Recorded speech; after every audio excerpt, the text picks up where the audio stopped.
One man is being victimized by our own government. One man whom they fear, yet who millions love. One man who is willing to take the poison arrows of lawfare.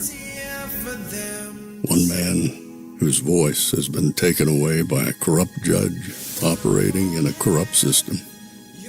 One man who has been ridiculed and insulted. One man who refused to back down.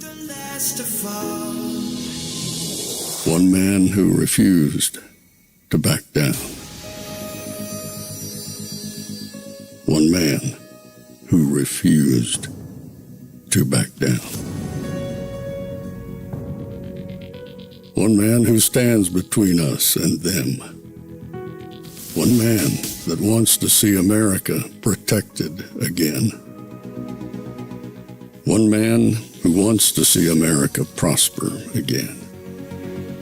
One man who understands that a man is a man and a woman is a woman. One man who understands and protects the blessing of life. One man who wants to restore American exceptionalism. One man who once again wants to make America that shining city on a hill for all to see. A place where all the people of the world glowingly set their eyes upon. America. One man who unashamedly wants to make America great again. That one man is Donald Trump.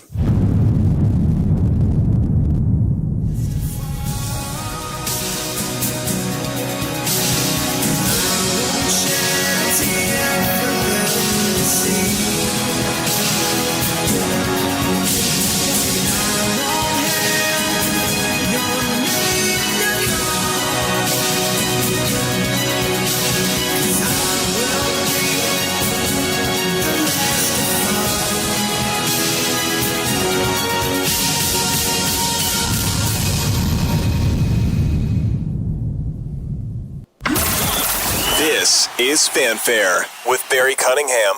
Congressman, when did you get this information?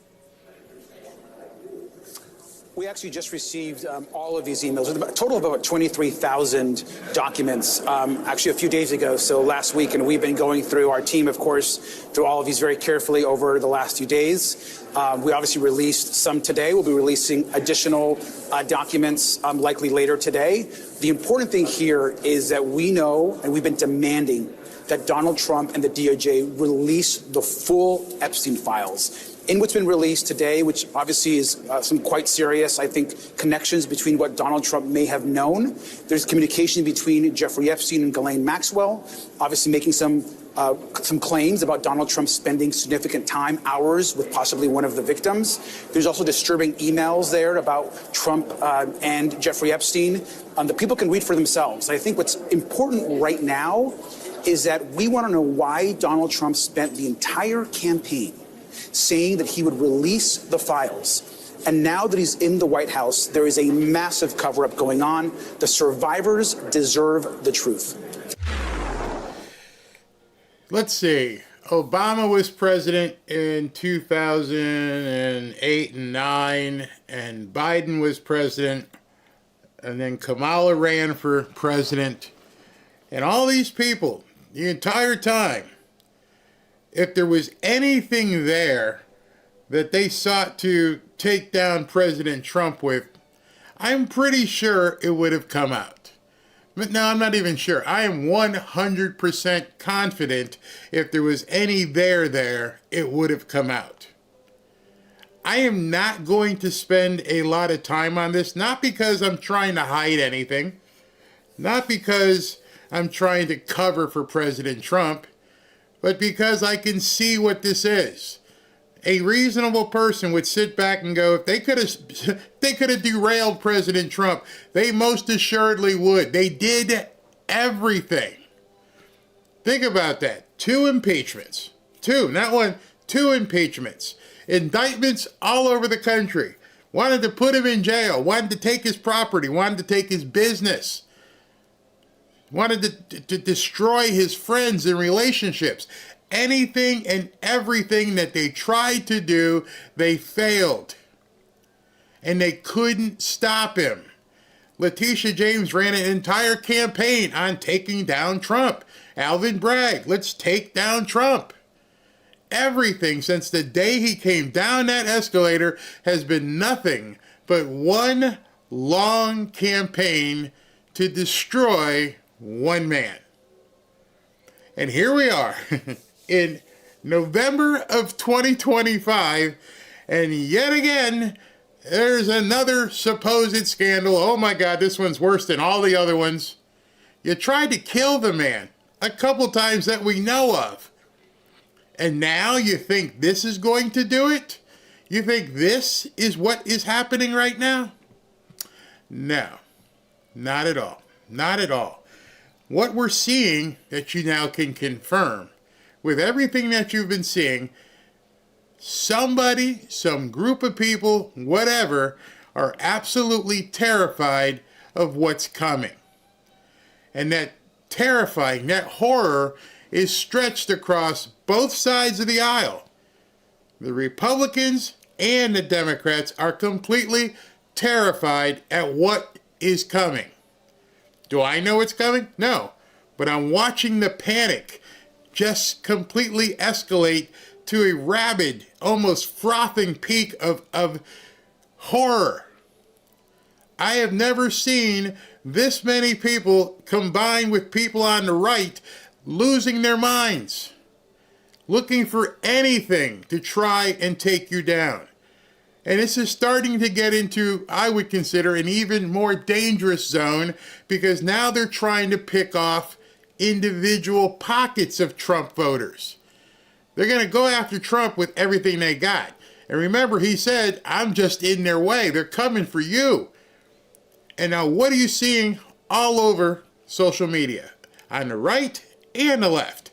Probably even more so on the right. They're attacking you and me. They're attacking us boomers. They're saying we are the problem. We are the problem with the country right now. What do you think is going to happen with this continued targeting and labeling and denigration of people? Everybody wants to have someone to blame, and now we are going to take our turn in the barrel. It's not the illegals. It's not the EBT queens. It's you. You are now the problem. It is amazing where we have taken things, or where we've allowed them to be taken. I am seeing something, a phenomenon I have never thought I would ever see. I knew they would continue taking shots at Trump. I'm pretty much sure the entire press conference is going to be about Epstein. Count on it. Count on there being about 10 questions about Epstein. They don't have anything else to talk about. They don't want people focused on the real stuff, and so they're manufacturing crisis after crises because they have to. They've completely got destroyed. They're not getting what they want, and they are petulant kids having a tantrum, and they've enlisted a lot of people on the right to join them. I'm not going to mention names. You've seen them. You know who they are. You know they're not making the money that they were thought they would be making. They have decided, hey, let's go after this big group of people called, upset kids, which is the stupidest career move they're ever going to make. They will rue the day that A, they turned on Trump, and B, that they're looking to court insane people. Here's a hint.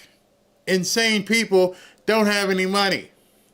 Insane people aren't who advertisers want to reach out to. Insane people are insane for a reason, because they can't look in a mirror and see for themselves that they are the problem. And so it has to be somebody else why my life sucks. It can't be me. It can't be the choices that I make. It has to be you. Very quickly, the Oversight Committee responded. Why did the Democrats cover up the name when the estate didn't redact it in the redacted documents provided to the committee? It's because the victim, Virginia Jeffrey, publicly said that she never witnessed any wrongdoing by President Trump. Democrats are trying to create a fake narrative to slander President Trump. Shame on them.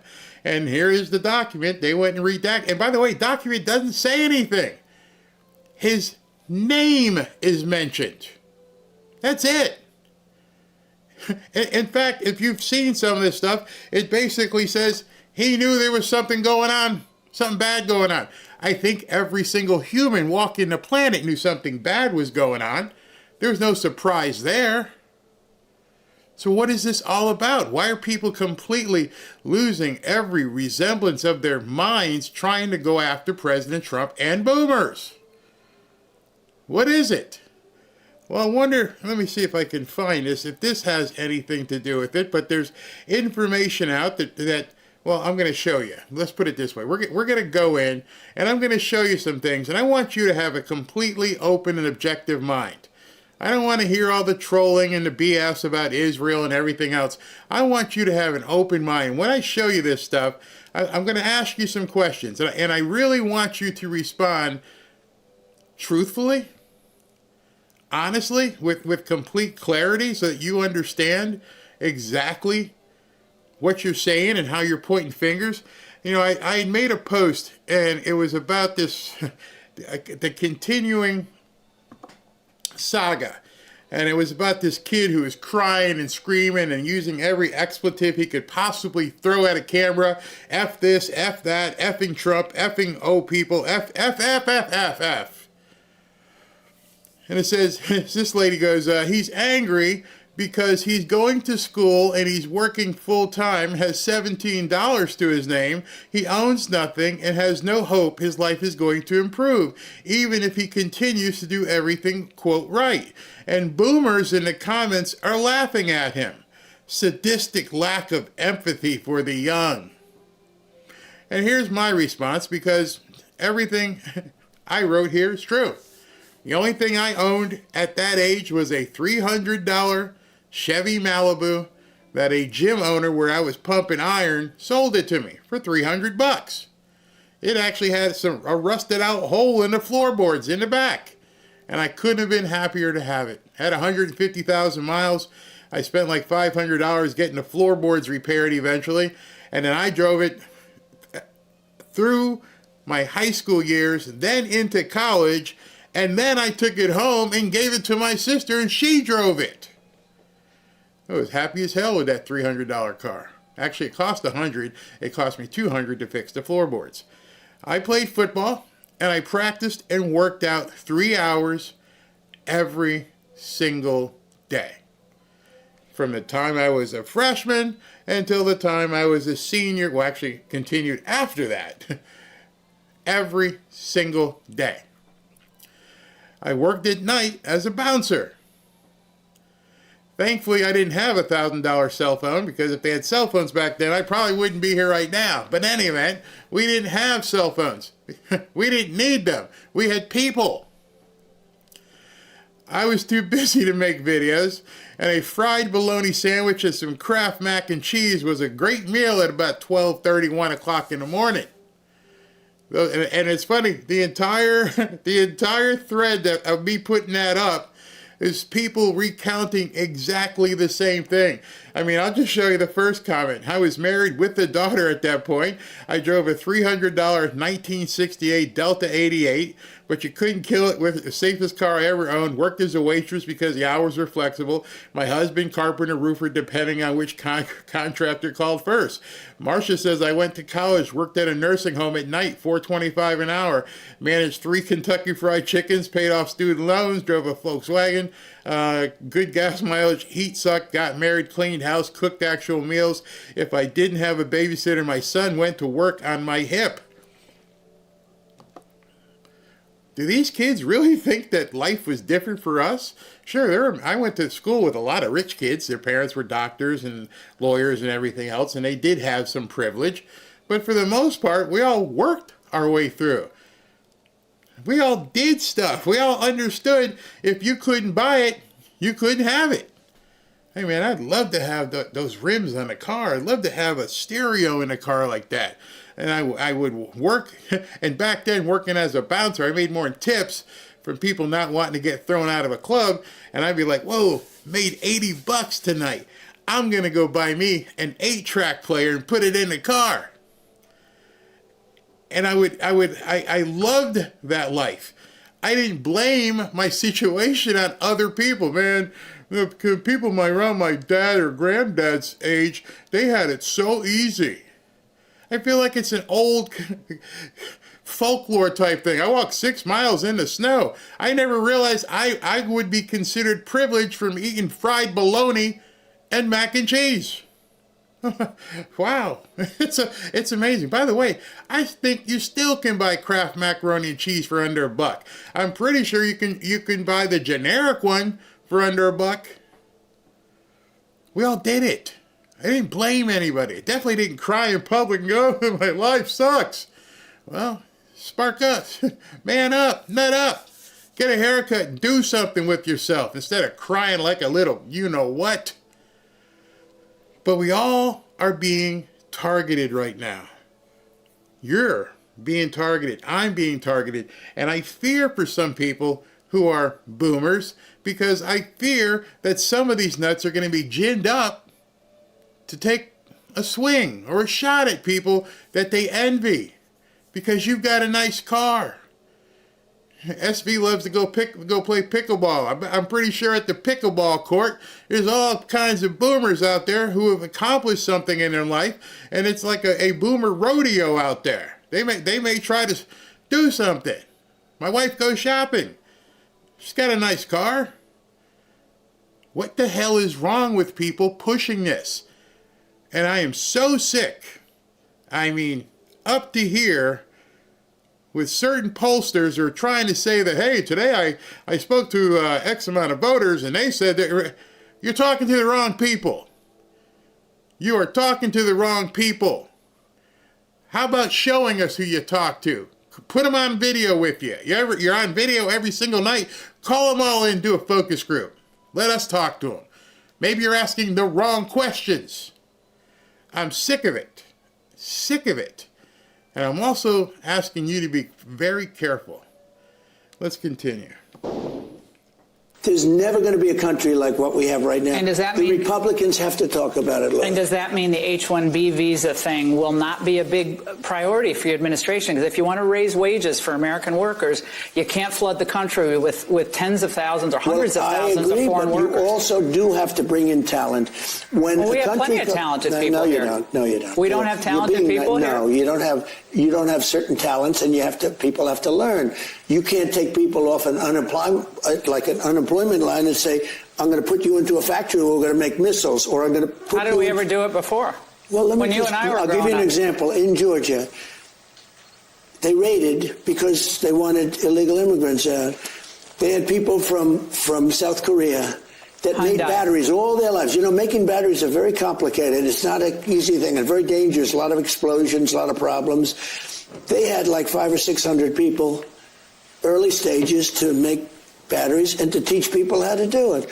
Well, they wanted them to get out of the country. You're going to need that, Laura. I mean, I know you and I disagree on this. You can't just say a country's coming in, going to invest $10 billion to build a plant, and going to take people off an unemployment line who haven't worked in 5 years, and they're going to start making missiles. It doesn't work that way. So, this is a very touchy subject with a lot of people on the right. A lot of people on the right don't like that statement whatsoever. So I'm going to ask you, and I want you to answer 100% true. Did he tell a single lie there? And if you're honest, if you look yourself in the mirror, if you pray to God and say, let me answer this question correctly. I don't want to be a partisan. I want to look at what he just said. I want to answer that, even if it hurts me to answer it. Are there an abundance of American workers, a worker pool that we can pull up and have ready to enter into these positions that these companies are going to need today. And if you're honest, you will say, no, I guess we don't. So what are you asking? What are you complaining about? It's not Trump for telling you the truth. The guy is just blunt when he says we don't have people who can do the jobs. I can tell you we don't have the people who can do the jobs. Even with what I do, hey, listen, I'm going to go hire an editor and I want this to happen. I want that to happen. And you put something out there and say, listen, looking for editors. And I'm not a TikToker. I don't want TikTok editors. I want people who can find a certain part of a video, go ahead and clip it and make it. They don't exist. And if they do exist, you don't need them because they're already doing it themselves. So as hard as it sounds, did he tell a lie? Do we have the workers, the manpower today to ramp up to an AI data center to, as he said, make missiles? Well, I know the argument. The argument is, well, we got to train them. That's not the question. That's not what he's talking about. What he said, and even Laura tried to be a little bit combative. Did we have it before? I don't know what we had before. All I know is what we have right now. The people aren't there. America, like it or not, has lapsed in its ability to get people to be ready to perform at peak performance. It is what it is. If you were going to open any sort of business today, unless you planned on taking a year of ramping up and getting people in position to do it, you're not going to be able to run your business the way you can because our labor pool, for the most part, is shit. Excuse my language. Be honest. Be absolutely honest with yourself. Be honest in the chat. It sucks. It absolutely sucks. It's like people telling me I couldn't have blueberry muffins anymore. What do you mean? I don't want to admit it. You need to lose the weight. You got to get rid of the blueberry muffins. But I love blueberry muffins. I deserve blueberry muffins. Well, the boss says you can't have any more blueberry muffins. And don't sneak them. If I find a wrapper, you're in trouble. It was some tough love. I love me some blueberry muffins. I love me some Snapple. Oh, look at the sugar content. Oh, but I don't have diabetes. But you want to make sure you don't, so don't eat that crap anymore. But I love muffins. And I love it. I love waffles with syrup and cream and all kind. Nope. Start doing what you need to do. So those of you who think you can, I don't know, step up tomorrow and program missiles and do all kinds of things, maybe you can. But if you don't, you can't expect an employer to take the time and invest in you and wait a year until you're ready. If you're going to open an HVAC company, forget having data centers and AI and all this other stuff. Forget all that. Let's say you just want to start at your own air conditioning company. You're like, man, there's a huge demand for an air conditioner repairman. Okay, I need 30 technicians. Have you ever fixed air conditioning before? Nope. I can't hire you. So what happens when you get to a position where the labor pool can't fulfill the needs of the businesses in the country? You gotta find those workers. In the meantime, what he just described, which not enough people looked at, is maybe we need to find some people who are going to open up some vocational centers and teach people how to do this work. And maybe we can have government funding so that we can have tuition so these kids can go in and learn how to be successful HVAC people, plumbers, carpenters, data center employees. So they're not crying on TikTok because they can't do anything, and the only thing they have going for them is they know how to pour coffee. Maybe perhaps that's the problem. Not the problem that we need to find other people. Yeah, it sucks. It absolutely sucks that we got to find other people. I don't like it. But I also know business can't survive with people on video crying and making TikTok stuff who can't do anything else but pour damn coffee. and won't want to do anything else to improve their lives other than blame you. See, it goes hand in hand. If you're seeing the people crying and screaming about boomers and how boomers have ruined their lives, then they're probably not people you can hire to go into a data center. So tell me the lie he just told. I'm going to take some comments, but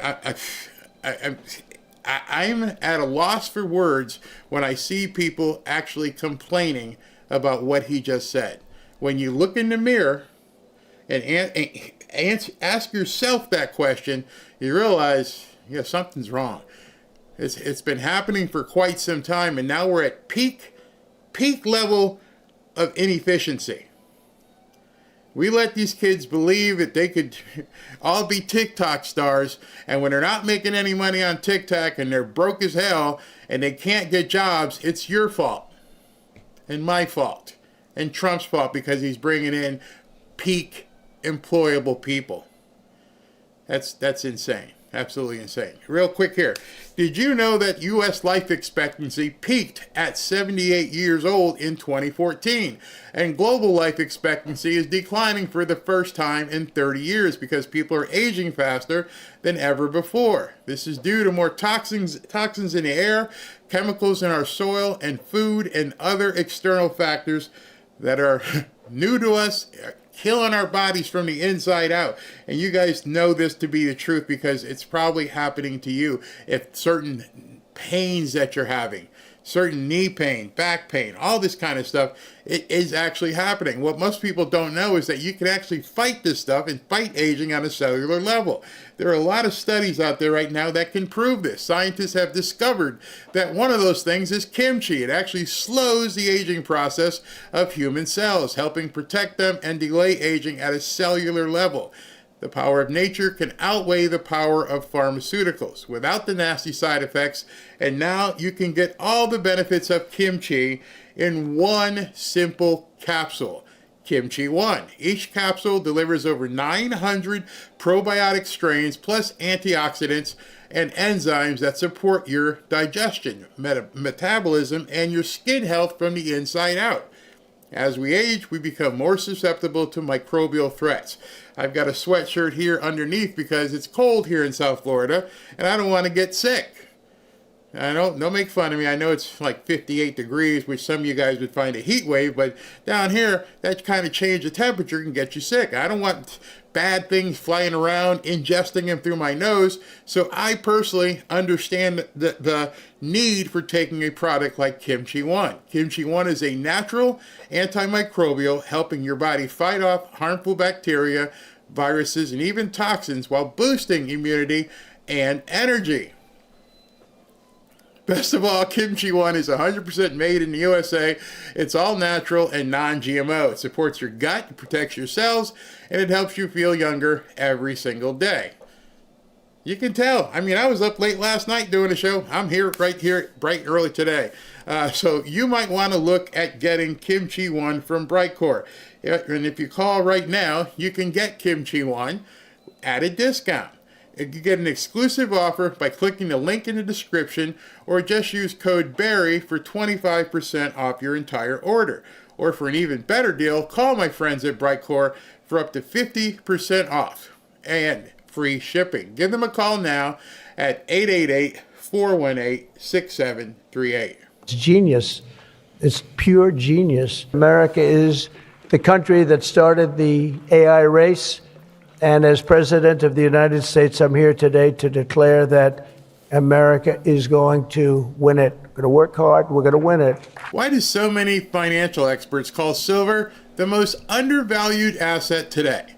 Because silver is essential to the future, from solar tech and electric vehicles to the explosive growth of artificial intelligence.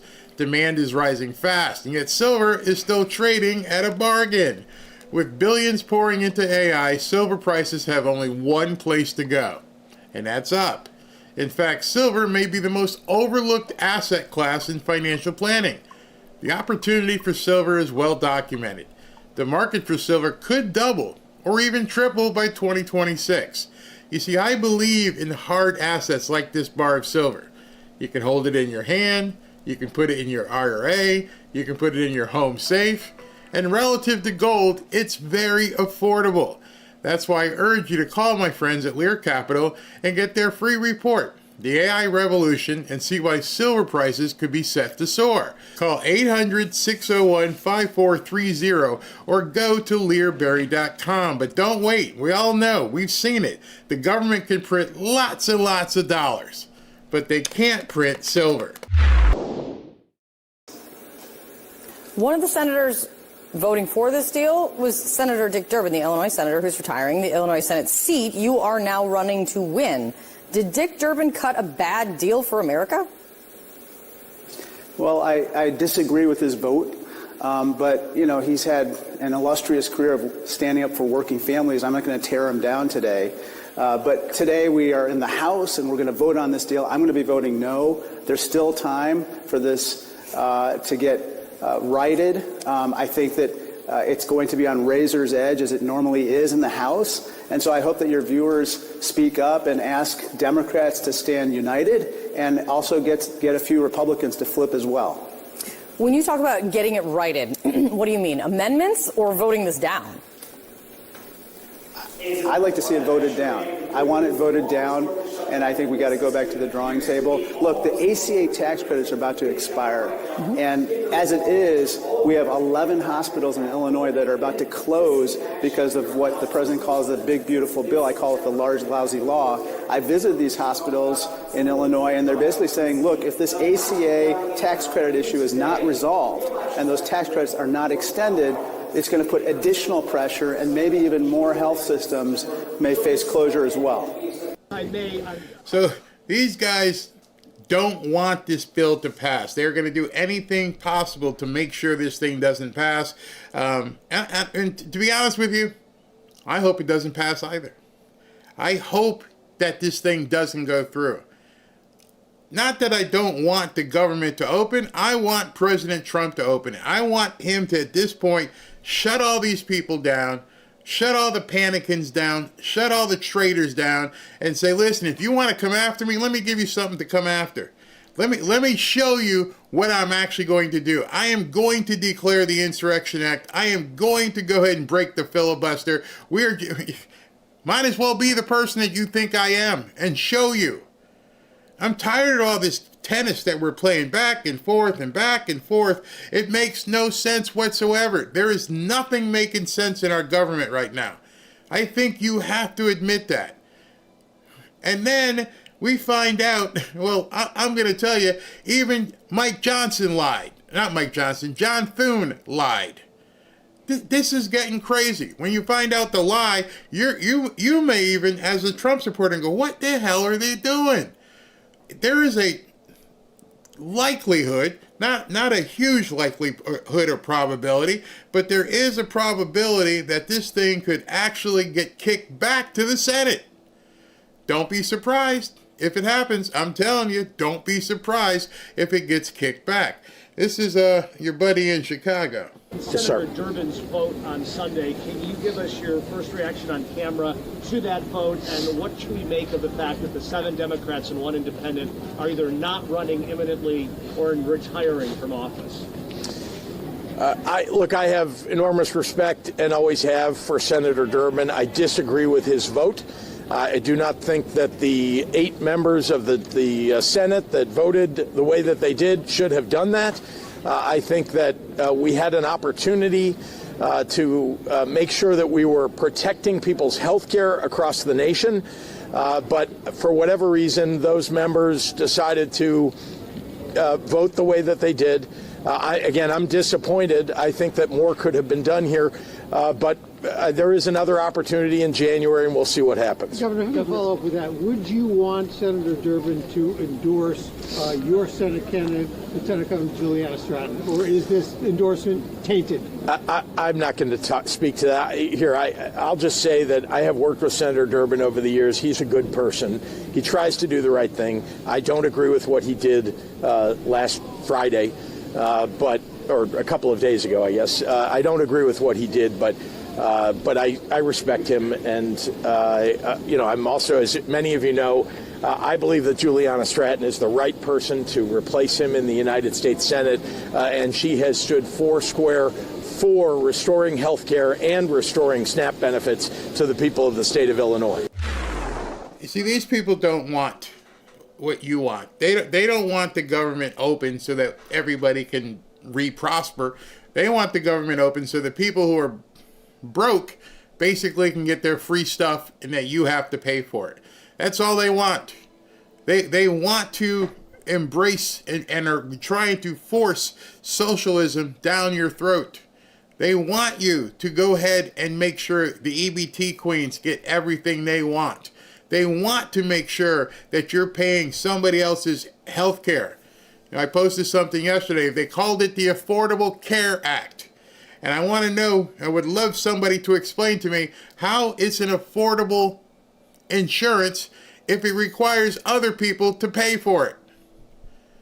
When I buy something, whether it's a phone or a car or whatever, I'm not getting a subsidy. Nobody's sending me money and saying, here, let me help out with your groceries. Let me help out with your rent. Let me help out with your mortgage. Let me help out with your contractor. Nope, if it's affordable because you can buy it. And the Democrats keep using these synonyms for affordability when all it means is you get to pay for it. You, me. And at the same time as you expect you and me to pay for it, you're telling us that the boomers are the people who caused the problem. Well, if we're the people that caused the problem, how come you're looking to us for the money? It doesn't make any... right now, it was almost like we're into some sort of satanic spell because nothing makes any sense. We're going to be talking about Epstein in a couple of minutes when she comes out all over again. Taking people's focus away from things. We're going to be talking about SNAP benefits. We're going to be talking about affordable care that's not affordable. We're talking about everything except making America great again. And unfortunately, at this point in time, we have a whole lot of people on the right who are jumping ship and doing this stuff. I even saw something today about Megyn Kelly having a problem with Pam Bondi and saying that she screwed up because of all this new Epstein stuff. I'm like, every time I turn around, we've had so many guests on this show, and when Ashley's looking to book somebody, she's like, oh, they've gone nuts, and this one's gone nuts, and that one's gone nuts. So what is happening? I think the people on the right can see that 2026 and 2028, they are now jousting for position. Where are their dollars going to come from in 2026 and definitely in 2028? Which camps do they need to align with now so that they can continue getting paid? It's pretty easy to see when you sit back and go, oh, I see where you're headed. You're headed over to this camp. And you're headed over to this camp. And you're heading to your own camp. You might be running for something. And you're seeing people like Marjorie Taylor Greene and James Fishback, and everybody's positioning themselves. They've completely fractured away from MAGA. They're no longer focused on making America great again. It's like, where's my next meal ticket? And you can actually see it, and it's disgusting. And these pollsters, who the completely lifeblood of their operation is depending upon swaying influence. I think if we've learned anything from the last couple election cycles, polls don't mean crap. They never had. And I think they're terrified if President Trump does kill the filibuster, and if President Trump does or combines that with the Insurrection Act, and he does away with mail-in ballots, and he makes voter ID mandatory, you don't need polls. You'll never need a pollster again. Think of that for a second. If we all know if mail-in ballots go away and voter ID is put in place, Democrats are never going to win another election anytime soon. So what are you going to need a poll for? Think. And so if there's no more need for pollsters and prognosticators and estimators, then that whole business model is done. Nobody's going to pay pollsters to give them information when it's a foregone conclusion. And if it's a foregone conclusion, then some of the people who are Republicans in name are going to have to run against some people who are formidable and actually plead to the people. This is going to get crazy over the next year. Just buckle up. Some Republicans are joining Democrats expressing concern. Then Special Counsel Jack Smith, though, ultimately was never able to take then former President Donald Trump to trial as the Supreme Court stepped in. Now, the way this provision is written, it's tucked away on page 217 through 229 of the funding bill. Senators could bring lawsuits and sue the federal government using taxpayer money if federal law enforcement seizes or subpoenas their data without notifying them. The damages could mean each senator could get $500,000 for each violation. Senator Lindsey Graham was one of the senators who later found out that his data got into the hands of Jack Smith's team. Here he is a few weeks ago. Watch. If they violated my constitutional rights, if they trampled on the separation of powers involving me, I'm going to sue the hell out of these people. Yeah, but that's not what you're doing. See, everybody told us this was a clean resolution. And the Republicans said it's a clean, continuing resolution. They told you, they told me. You guys know, you heard it. Then we find out it's not clean. You did stick something in it. You did try to put something else into the mix that wasn't there before. What these idiots have done, he went on television and said, if you went after my data, I'm going to sue you. Nah, that's not what they're doing. They slipped in a provision. They slipped in a provision that says if you use my data, we're going to make it a law that I get $500,000 per occurrence. What?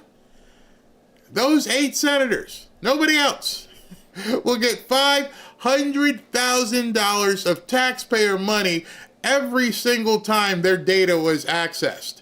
Now, I got no problem with them suing. I believe they should sue for their rights. But trying to get a $500,000 bonus that may be $1 or $2 million, depending on if they went after your Twitter and your phone. Are you serious, Lindsey? Did you really just try to slide in some sort of rule that allows you to pick up a $500,000 check as a part of this continuing resolution? What the hell is going on, Ted Cruz? What's going on, Chuck Grassley, Josh Hawley? All of them, they're getting paid off. Did you know that? You see, everyone's worried about the 50-year mortgages and things. These things start just blowing up, and I'm sure President Trump's sitting back going, wait a second. Did they really just put something in there to enrich themselves? Why is nobody talking about this? Why did I even have to find it out? Many of you guys may not be finding it out until right now. It's amazing. Democrats in the House not amused by this. In fact, the leader of the party, Hakeem Jeffries, hoping some Republicans cross the aisle to join Democrats and take this provision out before it's passed. The notion that 8 Republican senators signed off by John Thune and the Republicans, apparently in the Senate and in the House, would give themselves the ability, essentially, to rip millions of taxpayer dollars away from the American people so they could line their pockets? Jack Smith's attorney has gone on the record to say a number of people have stated. Yeah, you got to feel the same way. I mean, you're human. You get up to work. You go pay your taxes. People say bad things about you. People say bad things about me. I'm not trying to slide in a law that says, hey, listen, somebody says something bad about me. Pay me. Pay me. No, if you want to right the wrong, if somebody did something, if they invaded your privacy, go sue them. Spend your money, get a frickin' attorney, and sue them. And sue the pants off them, and you'll probably end up getting more than $500,000. But then again, if you sue them in Washington, you're probably not gonna win. But in any event, that's you. Why would you want or expect to put a provision in a continuing resolution that could now muck up the waters because each one of you wants $500,000 to $1 million? Falsely that Mr. Smith tapped senators' phones, or spied on their communications, or surveilled their conversations. Toll records are historical in nature and do not include the content of calls. Wiretapping, by contrast, involves intercepting the telecommunications in real time, which the special counsel's office did not do. The House will vote later today. It's unclear if they will allow House members to seek the same relief. Right now, it's just senators, but Republican Congressman from Texas, Chip Roy, and several other Republicans have gone on the record to say they have problems with this Senate provision. All right, so just imagine. They go to vote at 5 o'clock or whatever, and this comes up. It's like, wait a second, we need to take this $500,000 slush fund out of here. If they do that, it kicks it back to the Senate, and we start all over again. So whatever they were going to do, and they thought this was going to open the government, you just put in a ticking freaking time bomb. You slid in some napalm. I'm like, what were you thinking? And they talk about it being good governance. The thing that I can't get past, though, and this is, again, I mean, for the American citizens, if you go to page 227 of the bill, limited retroactive applicability. In general, the amendments made by this section shall apply to any acquisition, subpoena, search, accessing, disclosure of Senate data as defined in Section 10A of the Legislative Branch Appropriations Act of 2005, and to any failure to disclose such an acquisition, subpoena, search, accessing, or disclosure occurring on or after January 1 of 2022. They're going to go back 3 years. Hey, if you looked at my stuff anytime in the last 3 years, you got to go back to 2022. If you dug into my records anyway, pay me $500,000, don't pass go. Wait a second. Trump was elected in November of 2024. So you're going to go back and you want payment for 3 years ago. $500,000 per search, per document accessed. Can you imagine if they said, let's look at Lindsay's phone records. Let's look at Lindsay's X records. Let's look at Lindsay's Facebook records. Let's look at Lindsay's email records. 500, another 500, and it doesn't even have anything to do with court. Oh, he's basically going to set an invoice and say, hey, here's the documents. They went through all my stuff and pay me $2 million. Are you down with that? Even as MAGA, are you down with that? I don't think so. And on top of that, why just slide it in? Why just slide it in with no fanfare and just like, maybe people won't see this. They will now. So it's given them the ability to retroactively go back. We know, you literally know who, at least, we may not know all of them, but we at least know the list of some of them. In this paragraph, the term violation section 10 is the meaning given to the violation section. It goes on from there. But there's also language in there where it indicates that each account is a separate payment. Now, this language did not go through any committee markup. Nope. Each account that got delved into, which would be wrong, I would say would be wrong. Each account, hand me $500,000. And we didn't go through any committee. There was no discussion on this. They just slid this in. Just slid it in the bill. I'm like, go ahead and sign it now. I can't wait to get paid. Which is probably why some of them voted to open the government. They knew they had slush funds built in, and every single day John Thune would get up in front of Congress in the Senate hall and would say, it's a clean CR, you can open it up today. Every single day.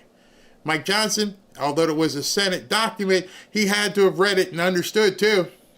So now, by the way, the guy talking is a Republican. And he's pissed off going, you got to be kidding me. We're just going to give away millions? Language was not shared with the House of Representatives prior to it being put in the bill. And I personally agree that it should be removed. The problem is if we remove it, the Senate, it has to go back to the Senate. Welcome to the United States government of frickery. So if we tell them, hey man, we're not paying, we don't expect the Americans to pay millions because your privacy was invaded without there being any hearings or oversight. Yes, you were wrong, but this isn't the way to right the wrong. Anybody going to give me $500,000 if the government access my stuff? Access your stuff? Hell no. But these guys stood up there for 40 days talking about a clean, continuing resolution. Don't worry, it will be clean. Nothing to worry about. Of course there was nothing to worry about. Now my whole thoughts of Ted Cruz. I thought Lindsey might have been a scumbag, but now you're telling me Ted Cruz was up there, Josh Hawley. They're all up there. Can't wait. We're going to make millions. Millions. And now that they're reading it, which is an embarrassment into its own, it is a full embarrassment that you are ripping off the Americans, not the illegals, you're ripping off Americans who are paying taxes, and you screwed your brethren in the house, and you've left them hanging over a barrel going, well, if we don't agree, we got to start this all over again. It goes right back to the Senate. And then you're right back to where you were 40 days ago, where all of a sudden you're trying to get a piece of legislation out of the Senate. And so, I mean, I've struggled. I want you to know that, Mr. Cole. I want the American citizen. I've struggled with what the right course of action here is, because what they did is wrong. This should not be in this piece of legislation. And they can say it's about good governance all they want to. When they made it retroactive, then all of a sudden it was no longer about good governance. There's actually a list of people that know they will get paid as soon as this thing is signed. At least. I want that job. I want to be able to slide something in and force you to vote for it, and I get to get $500,000, million, $2 million just for passing go. Just for being here. Just for sitting in the big cushy leather chair and having a senator at the front of my name. Pay me. What is happening? What the hell is happening? And yet us boomers have to sit back and pay for all this, because you're going to have to pay for it. And they found nothing wrong with it. Don't bother running for president, Ted Cruz. You just screwed yourself. Josh Hawley, yeah, go screw yourself. I wish I had the Elon meme. Go F yourself. You hear me? Go F yourself. Right now, you are as bad as the Democrats. You try to covertly sneak something in, hoping none of us would ever find out. Maybe hoping the president wouldn't even find out. Imagine that. Imagine if they hid that from the president. We got a whole big problem if that happens, because now he's going to have to answer that question. Hey, did you know about these Epstein emails? No, I didn't do anything about it. Did you know they tried to slide in $500,000 to each other? Were you okay with that? So wait a second. I'm going to do some Donald Trump. I don't do his voice, but wait a second. You tried to screw me with this 50-year mortgage thing. Sorry, Mr. President. And now I'm finding out that y'all was trying to steal $500,000 from the American people, and you didn't tell me about that either? And I can't fire you because you're senators? Insurrection Act time. Screw it. I'm fighting too many different fronts here. I'm fighting. Here she comes up. We'll take that up afterwards. But just remember that.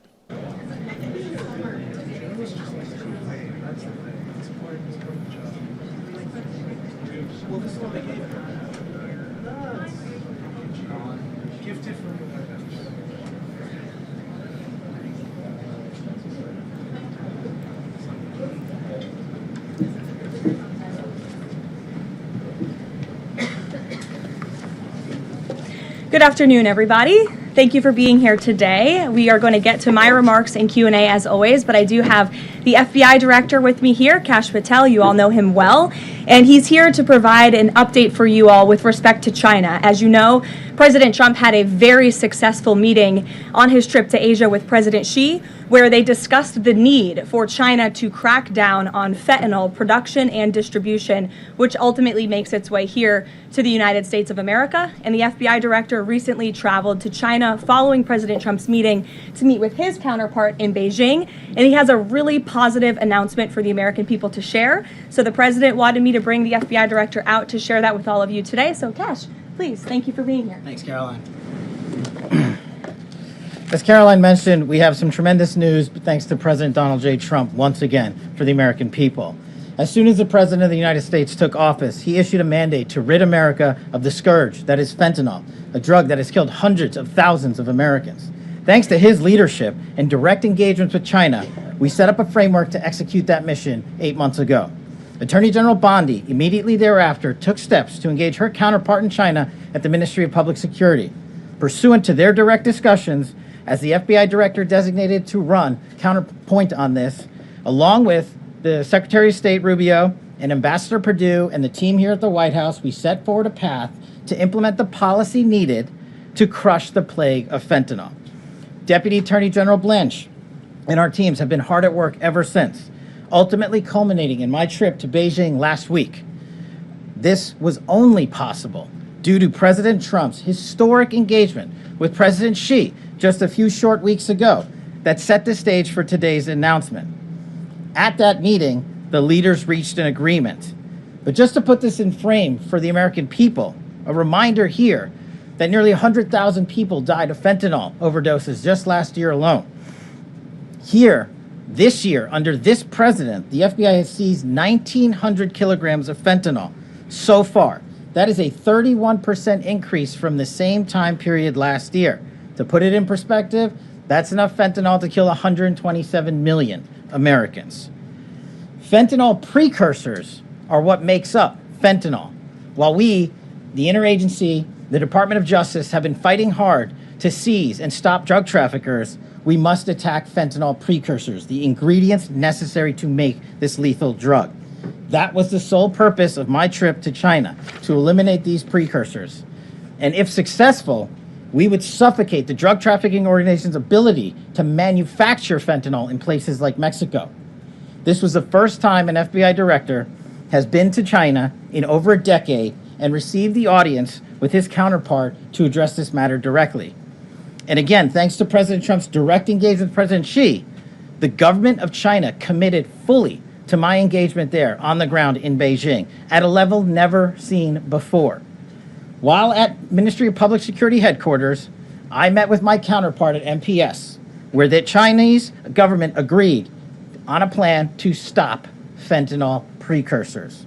What does that mean? The People's Republic of China has fully designated and listed all 13 precursors utilized to make fentanyl. Furthermore, they have agreed to control 7 chemical subsidiaries that are also utilized to produce this lethal drug. Effective immediately, essentially, President Trump has shut off the pipeline that creates fentanyl that kills tens of thousands of Americans. These substances are now banned, and they will no longer be utilized by the Mexican drug trafficking organizations or any other DTOs around the world to make this drug. This historic achievement has saved tens of thousands of lives. This historic achievement would not have been possible without the tremendous team of President Trump, the Attorney General, the Department of Justice, the Federal Bureau of Investigation, and Ambassador Perdue in China, whose ground-level engagements were imperative to achieving this result. This is yet another example of how President Trump defends the American people, provides security for the American people, and puts the American people first. This is a historic first-in-its-kind achievement by any president to stop the scourge of fentanyl, and it should be championed by every single American. This achievement will save lives. We are thankful for President Trump's steadfast leadership, and this FBI will fearlessly follow in his footsteps to ensure that this mission of safeguarding the American public is achieved every single day. Thank you. Thanks, Caroline. Thank you so much. Appreciate it. Okay. No questions?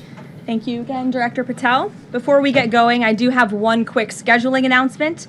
Tomorrow, President Trump will be joined by the First Lady in the East Room for an executive order signing aimed at expanding opportunities for education, career development, housing, and other resources for young people transitioning from foster care to adulthood. This is part of the First Lady's Fostering the Future efforts, which are a Be Best initiative. In other news, the Democrats dragged on the government shutdown for 43 days, the longest shutdown in U.S. history.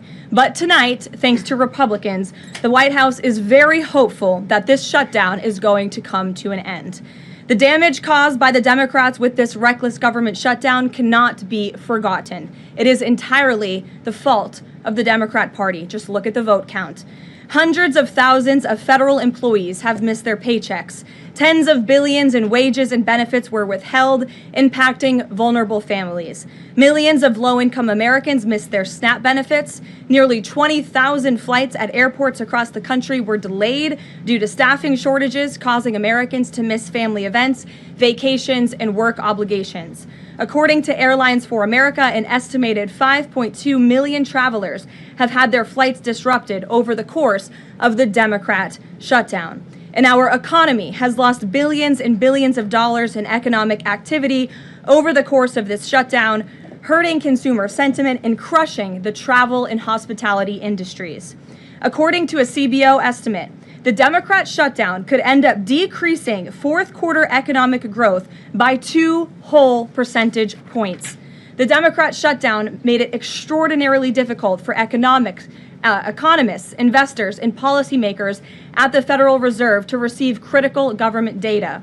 The Democrats may have permanently damaged the federal statistical system, with October CPI and jobs reports likely never being released. And all of that economic data released will be permanently impaired, leaving our policymakers at the Fed flying blind at a critical period. It's hard to recap all of this without asking a simple question: why? Why have the Democrats put the American people through this pain for 43 days in a row? And it feels like Groundhog Day being up here again talking about this Democrat shutdown. And the answer to that question is pure partisan politics. They started this shutdown with a ridiculous demand to force taxpayer-funded healthcare benefits to illegal aliens who broke into our country.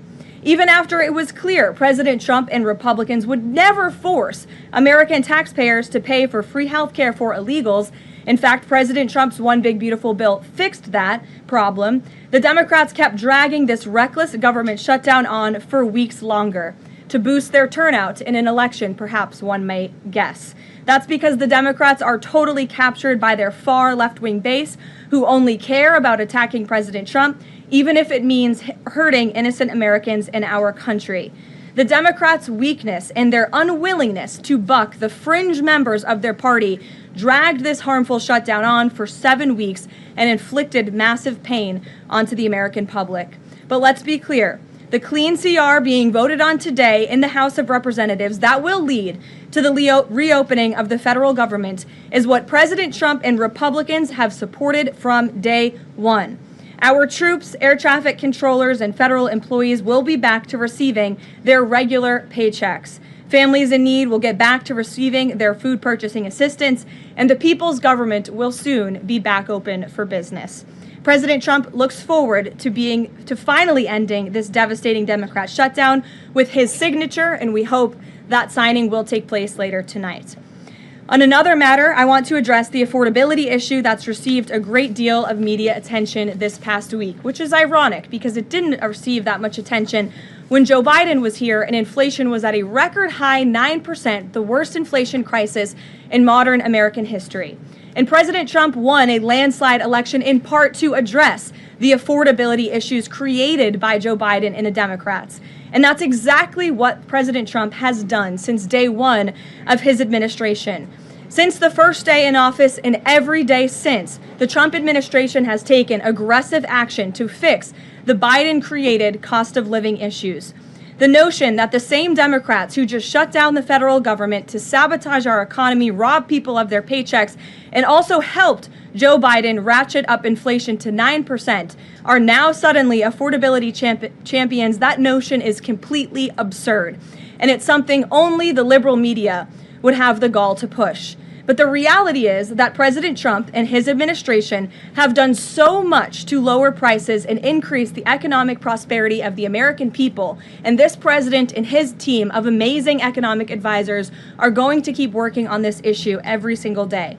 In less than 10 short months, President Trump signed the largest middle-class tax cuts in American history, including no tax on tips, overtime, and Social Security, which will guarantee that next year Americans are going to put more money back into their pockets. The president has completely unleashed American energy dominance to help bring gasoline prices to the lowest in 5 years, and we expect them to continue to decrease. And it has also lowered energy costs overall. There is more work to do. But again, the president's deregulatory and pro-American energy agenda is absolutely going to continue to drive down prices. This formula worked in the president's first term, and we expect that it's going to work again. And this is key because we know energy costs are the #1 driver of inflation. Again, just look at what Joe Biden did to our energy industry over the past 4 years of his administration, and look at what happened to inflation as a result. Everything became more expensive. To lower prescription drug prices and healthcare costs, the president has been working around the clock on this issue. He is obsessed with negotiating these good deals on behalf of the American people to bring down pharmaceutical costs and drug costs for Americans, and he has done so on a number of fronts. You have seen him discuss that in the Oval Office several times. To fuel small businesses, lower their costs, and incentivize hiring, the Trump administration has already cut 30 unnecessary regulations for every new one on the books, which we know will save employers and small businesses across the country thousands of dollars in regulatory burdens. All of these pro-Trump policies are working, and they will continue to work. Wages are rising at the fastest pace of the start of a presidential administration in 60 years. The cost of the typical new mortgage is down by nearly $3,000 per year. There's much work to do, and this administration will continue to do it. But President Trump has already made great progress in cleaning up the economic disaster that was created by Joe Biden. With that, I will take your questions today, and in our new media seat, we have Bev Turner, who works for a new outlet, a UK outlet, but based here in Washington, D.C., GB News. Bev, thank you for being here today. Why don't you kick us off? Thank you, Caroline. So the clock is ticking on the Friday deadline by which the BBC must retract and apologise for their malicious edit of the president in the documentary shown last year. The recently resigned Director General of the BBC yesterday described the organisation as the very best of society and blamed the enemies of the BBC for this outcome. Also yesterday, a senior government minister launched a fierce defence of the channel in the House of Commons, saying that the broadcaster remains a light on the hill for people all over the world. So, does the president feel that the network is taking the situation seriously? Does he believe that they've shown sufficient regret? Does this strain the relationship between the president and the prime minister? And given that the organisation is publicly funded, is the president prepared to bankrupt the BBC in his pursuit of truth and justice? Well, thank you, Bev. There's a lot of questions in one there. I will say I know the president has a very good relationship with Prime Minister Starmer. You have been there. You've seen them in their interactions. You've questioned both leaders in your time joining us when we've gone to the United Kingdom a few different times now. However, he has always been very frank when he disagrees with leaders, even whom he has a good relationship with. And the BBC, being a fair news organization, is definitely an outlet. I think these two leaders would disagree. The president has made it very clear that this is a leftist propaganda machine that is unfortunately subsidized by British taxpayers, and he thinks that's extremely unfortunate for the great people of the United Kingdom and Great Britain. And I think that the president was deeply concerned by the editing, the purposeful and dishonest editing of his speech that was so clearly fake news. And he rightfully dubbed that term many years ago, and this is a classic example of that. We see it in the United States all the time. We see it now in the United Kingdom. As you know, the president's external legal counsel has filed a lawsuit against the BBC. We expect that to continue, and whether they apologize or not is up to them. Thanks for being here, Bev. Ouija. Thank you, Caroline. Sure. I have your statement about the new Epstein emails that have been released by House Democrats. Separate from why you believe the emails were made public, can you address their substance? Did the president ever spend hours at Jeffrey Epstein's house with a victim? These emails prove absolutely nothing other than the fact that President Trump did nothing wrong. And what President Trump has always said is that he was from Palm Beach, and so was Jeffrey Epstein. Jeffrey Epstein was a member at Mar-a-Lago until President Trump kicked him out because Jeffrey Epstein was a pedophile and he was a creep. And this email you refer to with the name of a victim that was unredacted now and has since been reported on in this room, so I will go ahead and say it, Virginia Giuffre. And it was CBS's own reporting, Ouija, that recently wrote that Miss Giuffre maintained, and God rest her soul, that she maintained that there was nothing inappropriate she ever witnessed, that President Trump was always extremely professional and friendly to her. And so I think it's a question worth asking the Democrat Party, and you should all go ask them after this briefing, of why they chose to redact that name of a victim who has already publicly made statements about her relationship with Jeffrey Epstein and is unfortunately no longer with us. Mary. Thank you, Kelly. 2 questions on this. In the interest of transparency, why not just go ahead, release the full files on Epstein, get this all over with? This administration has done more with respect to transparency when it comes to Jeffrey Epstein than any administration ever. In fact, this administration, the Department of Justice, has turned over tens of thousands of documents to the American people. We are cooperating and showing support for the House Oversight Committee. That's part of the reason you are seeing these documents that were released today, because of the House Oversight Committee's and Republicans' efforts to get these out to the public. This administration also moved, the Department of Justice also moved to unseal grand jury testimony, which we know, unfortunately, a judge declined those requests. So this administration has done more than any, and it just shows how this is truly a manufactured hoax by the Democrat Party.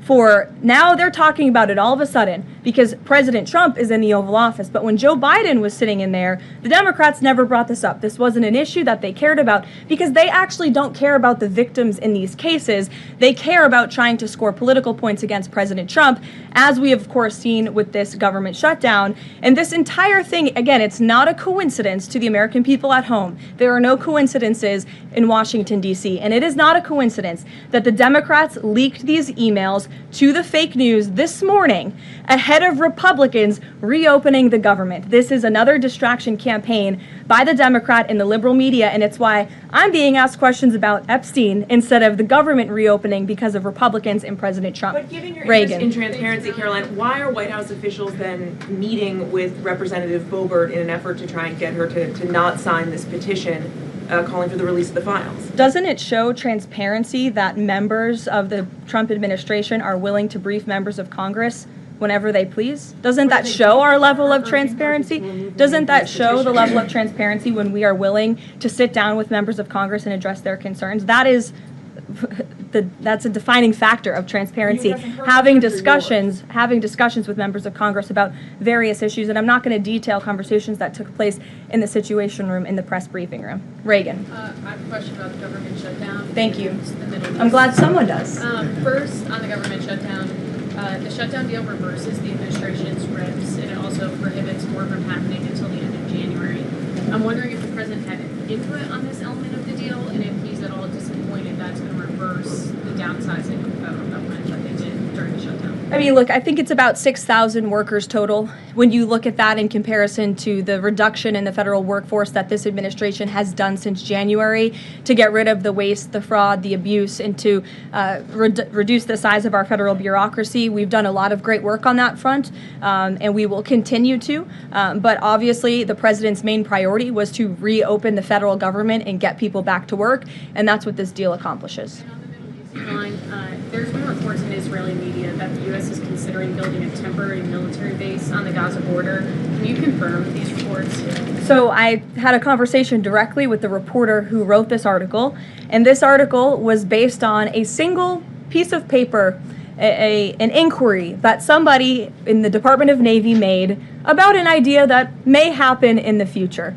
And this reporter deemed that as an official plan and ran with a story that the United States is looking into it. I checked with the highest levels of the United States federal government. This is not something the United States is interested in being engaged in. It's not something we are currently involved in right now that we will be funding. And the president has been very clear he doesn't want to see boots on the ground with respect to what's happening in the Middle East. We've made great progress with the peace plan in Gaza, and we want to continue to see that move forward. But I put a comment in that story for a reason. And sometimes we see reporters take a piece of paper like this and just deem it as official policy, and sometimes that misleads people a little bit. Sure. There's been a question about UK intelligence sharing regarding the drunk interdictions involving Venezuelan boats. How will that affect the U.S. military operation? There's been a lot of discussion about the high caliber of the intelligence that has been provided before any of these military actions have taken place. I've seen that report. Oh, hello. I've seen that report. I'm familiar with the reporting, but we don't comment on intelligence matters, classified intelligence matters, as you know.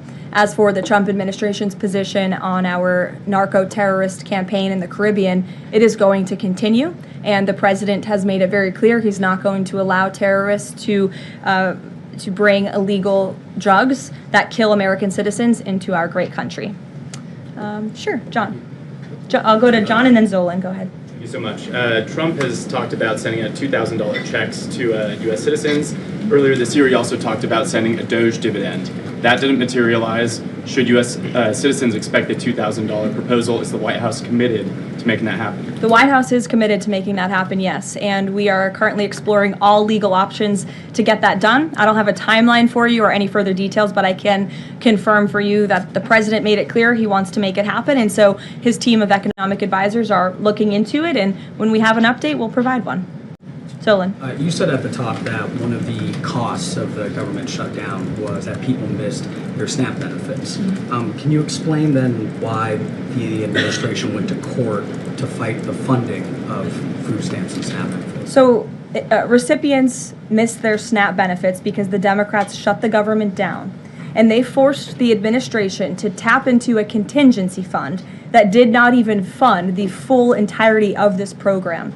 And so then you had an unhinged judge who was trying to dictate from the bench what the executive branch has to pay for and where that money has to come from. That is judicial overreach at its finest, and so that's why the administration pushed back on that. We can't have the judicial branch telling the executive branch that we need to rob the Children Nutrition Fund, which is what this judge was trying to do, to pay for SNAP benefits. That's completely inappropriate and it's unconstitutional, and we've been proven right with that legal argument. But now the good news is, again, thanks to Republicans and in several hours, President Trump, the government is going to be reopened, and SNAP recipients are going to receive their full benefits, which is what President Trump has always wanted to do. Stephen. Why also did you need the judicial process for that? I mean, during this shutdown, didn't the administration have a responsibility to tap into any of those reserves to ensure that essentially poor people could rely on? We did tap into it. We did tap into the contingency fund. And then the judge told us, no, you have to get more money from a children's nutrition fund. And we felt that was judicial overreach. You shouldn't tell the president which fund he has to rob because the Democrats are holding the country hostage by shutting down the federal government. Stephen, go ahead. Well, if the president is considering a pardon for Ghislaine Maxwell? Again, he's answered this repeatedly. It's not something he's talking about or even thinking about at this moment in time. I can assure you of that. Stephen. Caroline, I've got two questions about New York for you. Sure. First, you always do.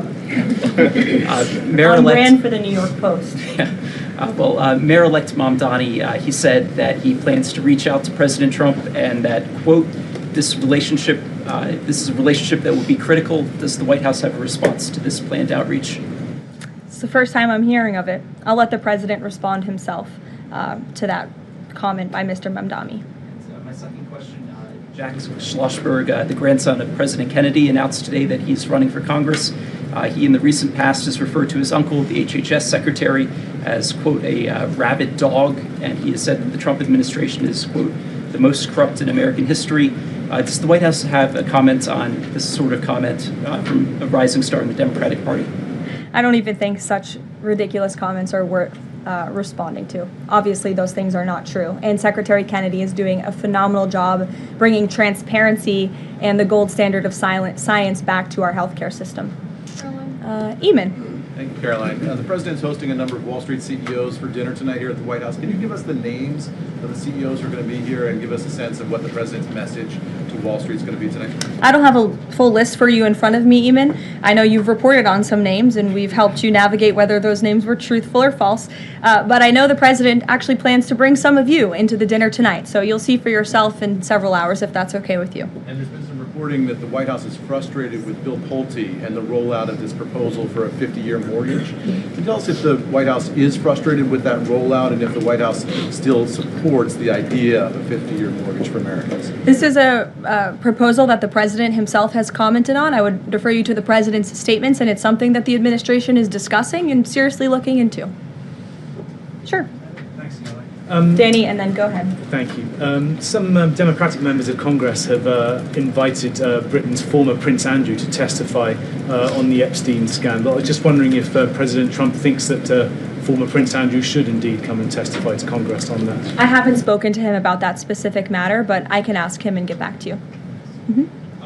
On the government shutdown, the president and House Republicans had made clear they were not going to negotiate health care strategy or policy while the government was shut down. Now, assuming that it reopens tonight, is the president intending to invite any Democrats over to have negotiations over these subsidies or any other plan to bring down the cost of health insurance? I will just add that, as you pointed out, the Democrats were holding our country hostage to try to negotiate on a healthcare system that they created. Obamacare, as it's famously called, is a system the Democrats created. It is a broken system. It has driven up healthcare costs dramatically in this country.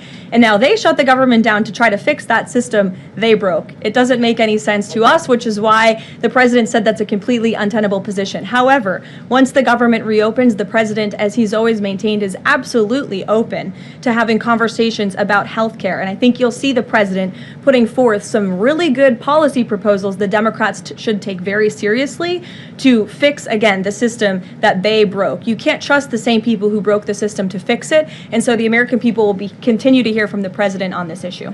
Follow up on the question about the $2,000 payments of tariff revenue. The president had also talked about using tariffs to bring down the national debt.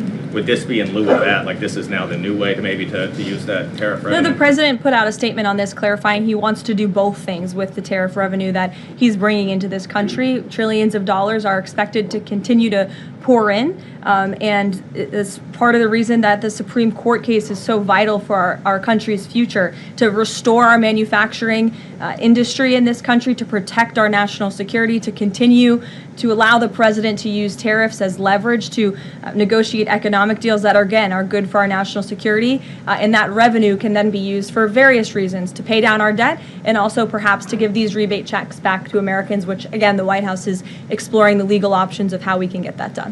Catherine, go ahead. Caroline, Viktor Orban said this week that President Trump has promised Hungary some kind of financial shield. Do you have any details on how that will be structured or what that would look like? I don't, but I'm happy to check with the National Security Council and get back to you. One more. You recently said you'd check with President Trump about why he needs to get an MRI on his recent trip to Walter Reed. Do you have any more detail on that? I do, and I'm glad you asked. As stated in the memo provided on October 10th, President Trump received advanced imaging at Walter Reed Medical Center as part of his routine physical examination. The full results were reviewed by attending radiologists and consultants, and all agreed that President Trump remains in exceptional physical health, which I know all of you will see with your own eyes later this evening when he opens up his dinner to the press, and perhaps you will see him when he signs the bill to reopen the federal government. So stay tuned on plans for that. Thank you, everyone.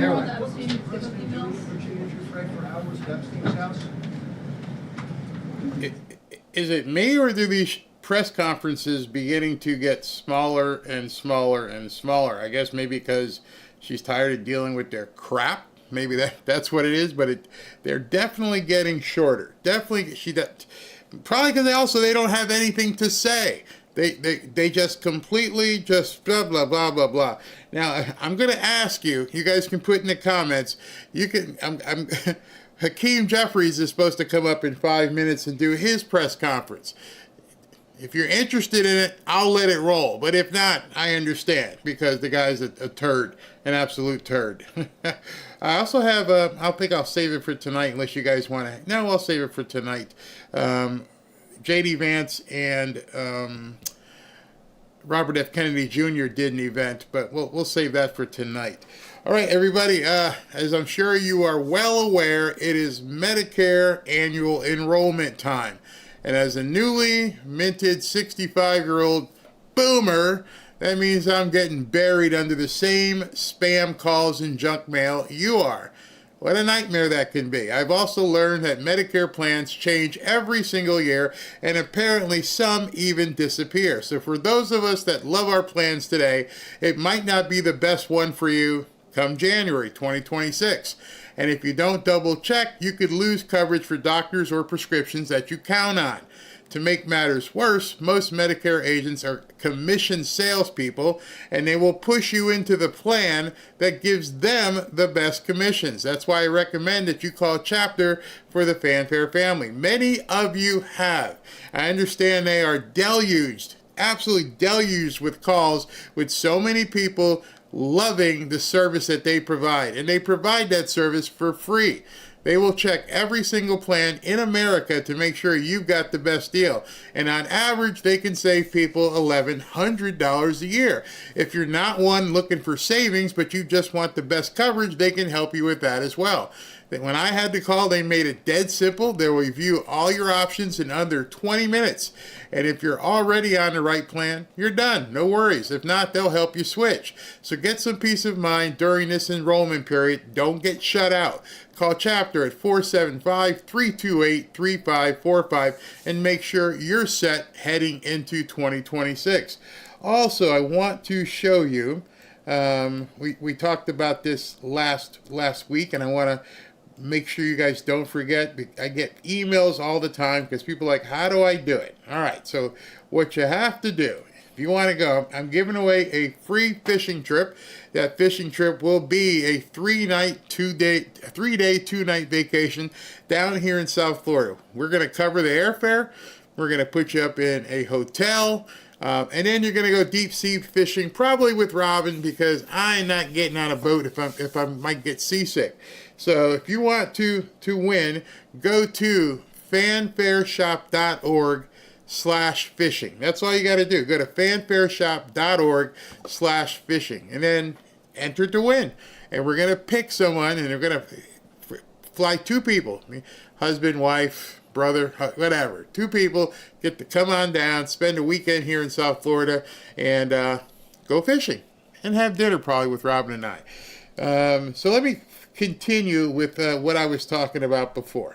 They got the coupon where all they have to do is go file at the courthouse and get paid. And I haven't decided exactly what I'm going to do. My gut is, because of the way this place is so dysfunctional now, that the right thing to do is to get the government cut on as soon as possible and make sure that the American citizens are watching what those senators do and hold them to account for what they did. And at the same time, the House put legislation out that actually reverses what the Senate has done. They should vote on this in the light of day. If they think this is the right thing to do, then they should have a committee meeting and a straight up or down vote on it. Don't hold my people who work in my district at Robins Air Force Base paycheck any longer than it's already been held. And so I want you to know, Mr. Cole, you're our chair. I respect you tremendously, as much as I respect anybody in this House, and as much, I can take everybody I ever met. I have tremendous respect for you. You are a man of integrity and honesty, and when you tell me you didn't know, I trust you. And when Mike Johnson, when I'm asking questions about it at 9 o'clock last night, I don't think our side knows. I think the Dems and the Republicans in the Senate knew, though. I do. I want you to know that. And but this is, the American citizens just need to read it, and they can figure it out for themselves. It's not that hard. It's big letters. It starts on 217. It ends on 228. It won't take you 10 minutes to read it, and you really can pretty much start where where the private cause of action is discussed. But that would never pass if that was a standalone piece of legislation. And it is clearly authorized in an Appropriations Act. So if he didn't know, and the chairman of the committee that he was talking to didn't know, what in the hell happened? Was that seriously just slid in? And like, oops, we're all going to make $500,000 or more. And no one's ever going to know. So you're telling me John Thune didn't know. You're telling me Mike Johnson didn't know. And now here we are about to see this thing signed into law. And you notice what was very interesting. Makes me want to puke. Epstein, Epstein, Epstein. Not a single person in the media asked a question about that. None of them. You know why? Because they don't know. They're not watching these little videos from these guys in the House who are pouring through this document and going, what is this? And now it's out there, and I bet you still won't hear a lot of people talking about it. They're going to try and get that approved tonight.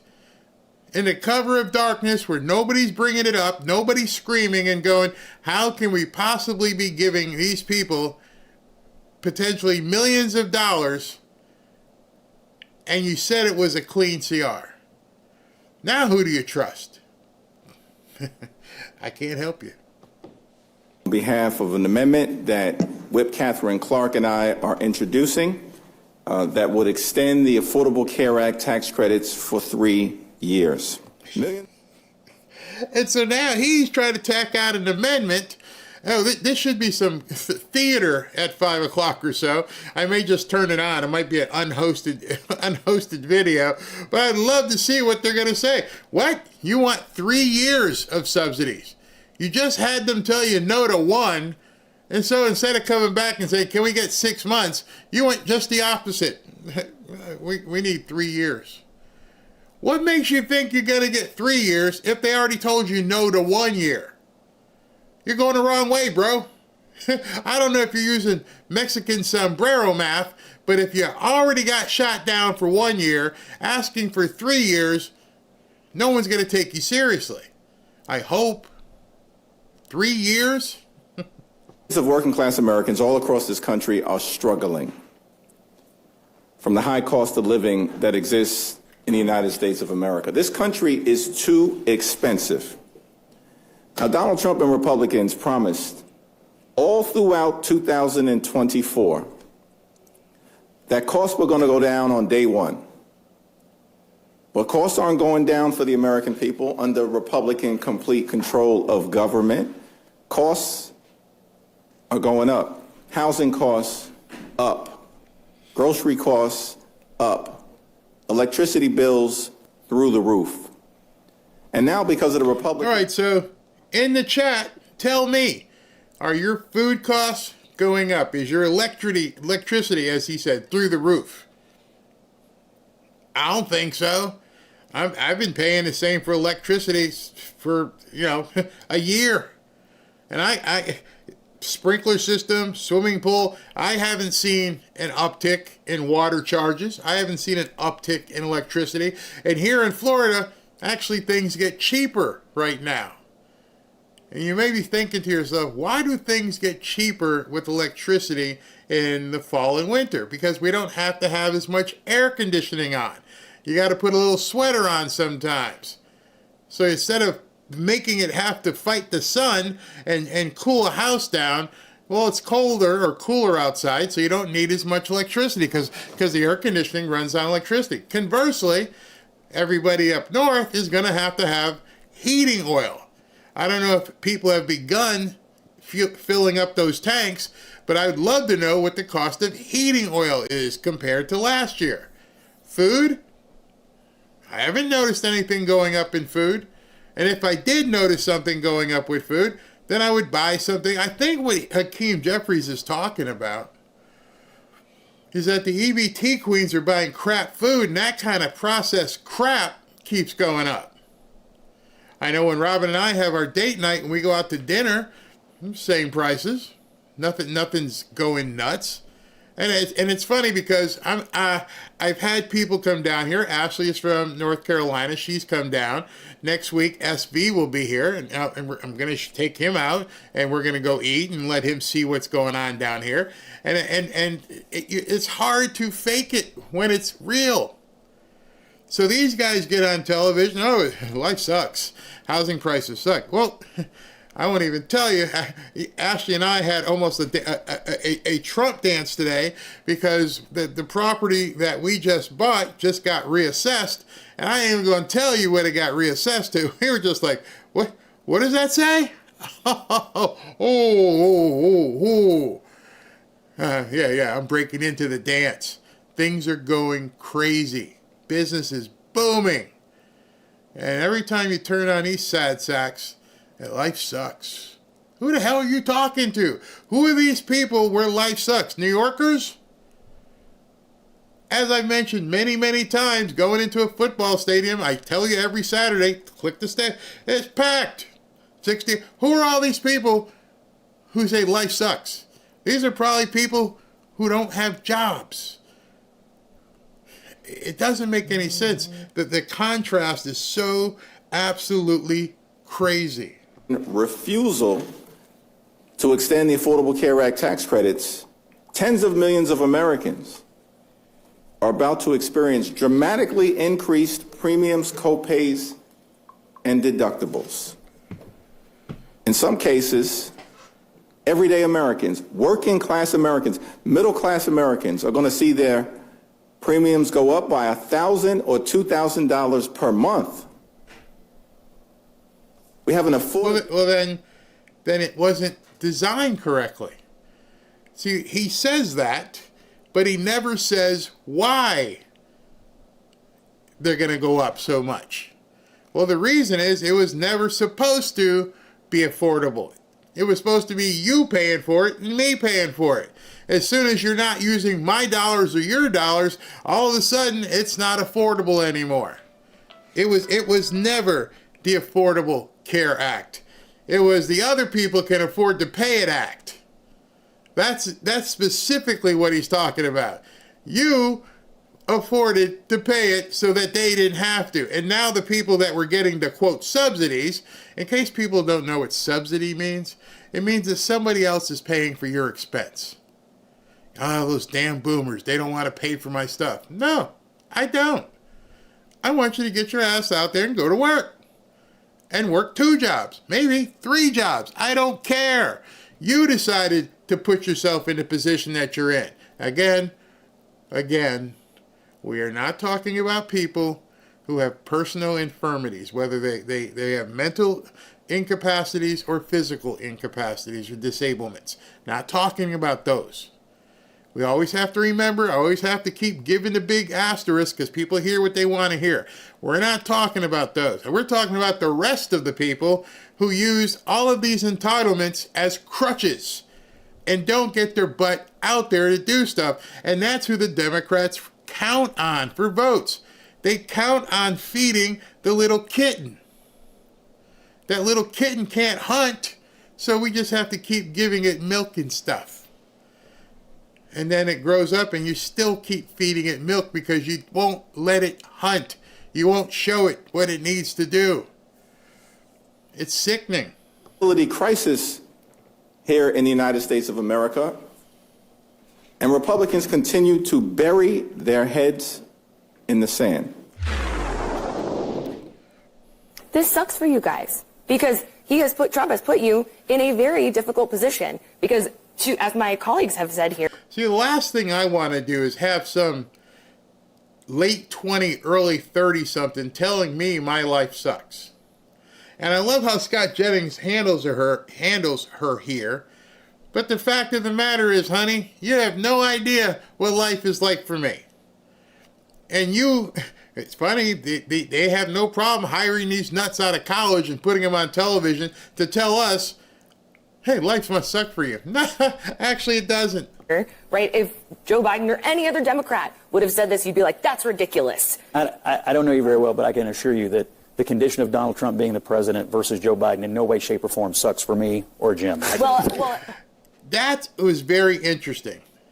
And it was so interesting because I had an exchange with Ashley on the phone yesterday, and it was so compelling. She goes, do people not remember just 11 months ago? Forget everything that's going on. Do you not remember 11 months ago that the choices were between President Trump and Kamala Harris? And she was so right, because I'm thinking to myself, do people realize what life would be like right now if Kamala Harris was sworn in January? Do they not understand where we would be? We probably would be all communists or socialists at this point, which is what these people want, which they don't understand. It's going to consume them as well. Every single one of those people who have studios up in New York City are about to get surrounded by, some crazies. And they're not going to ask you before they rip you off or do other untoward things to you. By the way, are you a Democrat or Republican? No, that question's not going to be asked. That question is, I want your jewelry. Or, I'm going to take something else from you.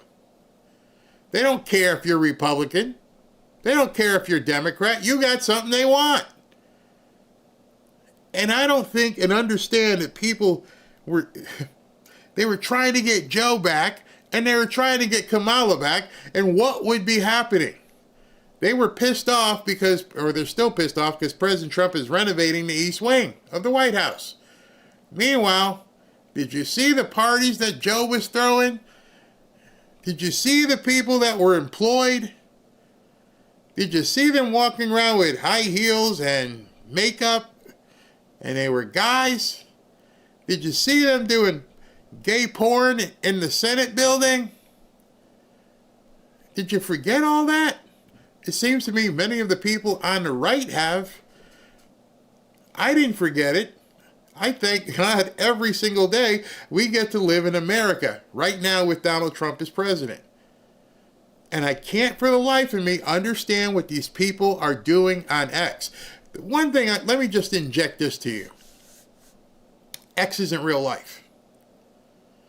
What I found so soothing was I was talking about things and saying, I posted some things over the last couple of days, and there would be people in the chat or comments and like, what happened?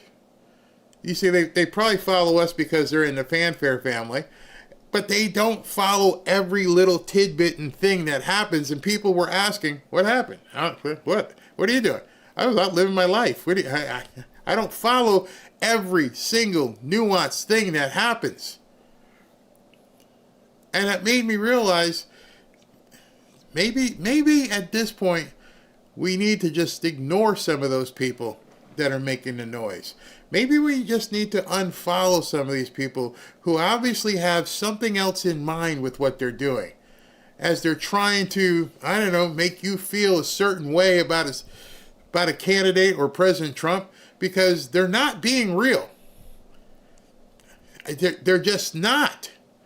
And they're spewing stuff, and I can't do you realize you don't make a whole bunch of money on X? So I don't understand. Maybe they're not making any money on YouTube. Maybe they don't have people. I don't know. Maybe the pollster guys don't have enough subscribers in terms of people who want their polling data. But in any event, get out and go do something. Don't just keep posting 30 times a day if life sucks. Go do something about your life. I think it's quite difficult to defend somebody who puts you in a position of saying we should put somebody else besides Americans first, especially when he's just given billions of dollars to bail out Argentina. I think first of all, it was a currency swap, which we made a profit on. See, this is the other thing. These people have no idea what the hell they're talking about. Oh, you're spending billions on the ballroom. No, it's been donated. Well, you're spending billions on Argentina. No, it was a currency swap. They don't know that. They've been given their talking points. See, right there, and you can look at her face right here. she realized she stepped in it. As soon as she said it, Scott turned and went, no, that's a currency swap. And when he said that's a currency swap, look at the look on her face. Oh shit, he just made me look stupid. I don't know anything that I'm talking about. Currency swap? Sorry, honey, they didn't teach you that at Columbia. You actually have to be in business and understand about swaps. By the way, let me just thank you guys that tuned in last night and watched The Big Short. You heard that term right there, what swaps. Oh, I know what a swap is. I watched what swaps were last night. You saw credit swaps being sold left and right. They're negotiable items. So some of you guys, I know what a swap is. I have educated myself last night as to what a swap is. She has no clue. But she's not alone. People on MSNBC don't even know. Number two, it's quite easy for me to be perfectly comfortable with the President of the United States, who's presiding over a broad coalition that does have disparate views. The previous administration, you couldn't sit here and tell me who the hell was in charge. I know who's in charge. You're right, of this and I'm not going to defend it. I'm not sitting here to defend that. So I don't have Trump. Amid this discussion of costs and prices and affordability, how does a $20 billion bailout of Argentina help Americans? You're the president's point person on that. Can you? There's a trap door in front of his desk. And he doesn't even understand how bad. This is why I think sometimes Republicans like going on to these shows, but most of you will never see it. You won't see them because the people who know what they're talking about are too subtle. Because right now, I'm pretty sure Scott Bessent right here is sitting here going, I'm about to eat this guy's lunch. This guy in this big studio in New York is telling me the same thing the chick told CNN, and then Scott Jennings had to eat her lunch, but Scott Bessent goes even further. Why are you giving all this investment into Argentina? Do you think that was the smartest thing to do? And Scott Bessent is like, oh, you walked right into that one, Bo. And he embarrasses this guy. Explain to those here who are feeling the pinch, including America's farmers, why the United States is helping out Argentina? Well, do you know what a swap line is?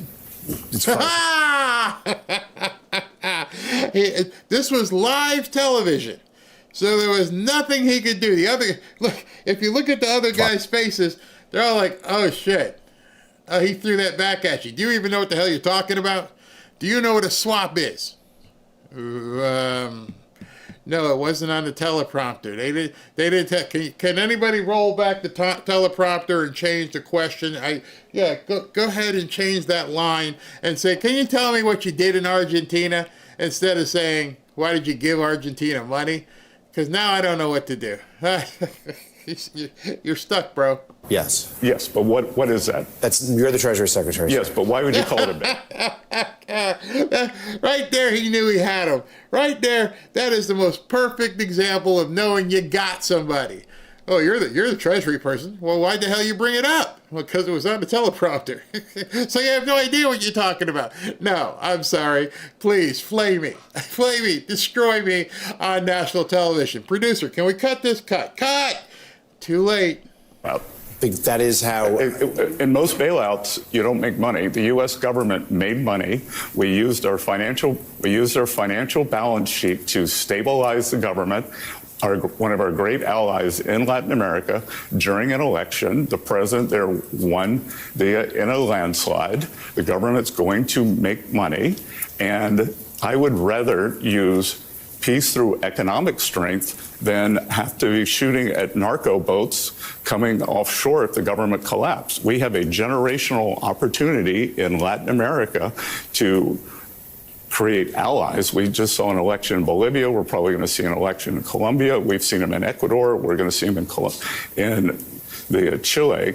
So by stabilizing the economy there and making a profit, then that's a very good deal for the American people. And there's a lot we could have been doing for American farmers, but Democrats closed the government.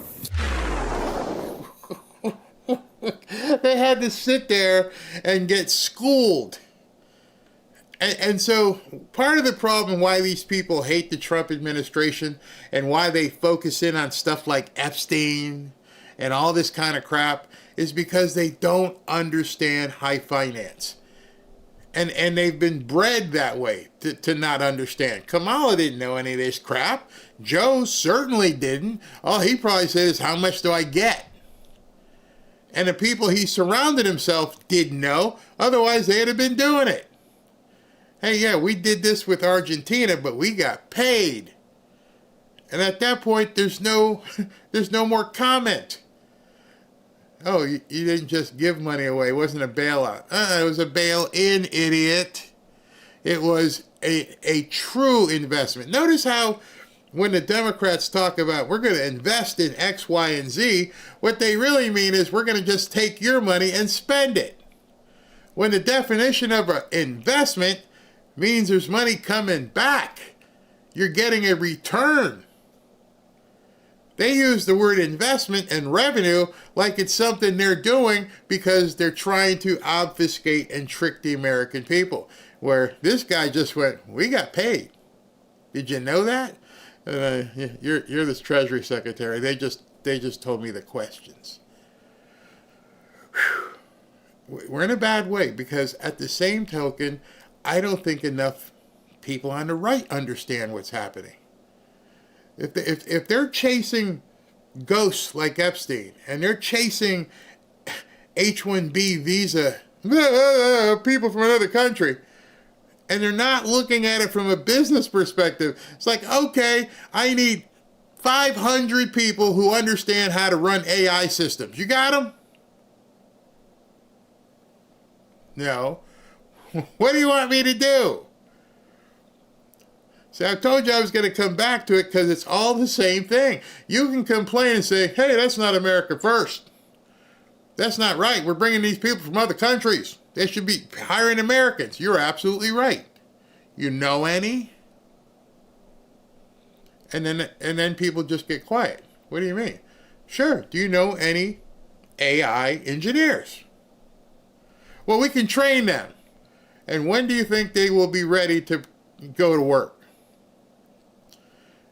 And so I am not an advocate for bringing in as many people as possible from other countries. That's not at all what I'm saying. What I'm saying is the Democrats have allowed our labor pool to be a bunch of snot-nosed kids that are screaming on TikTok.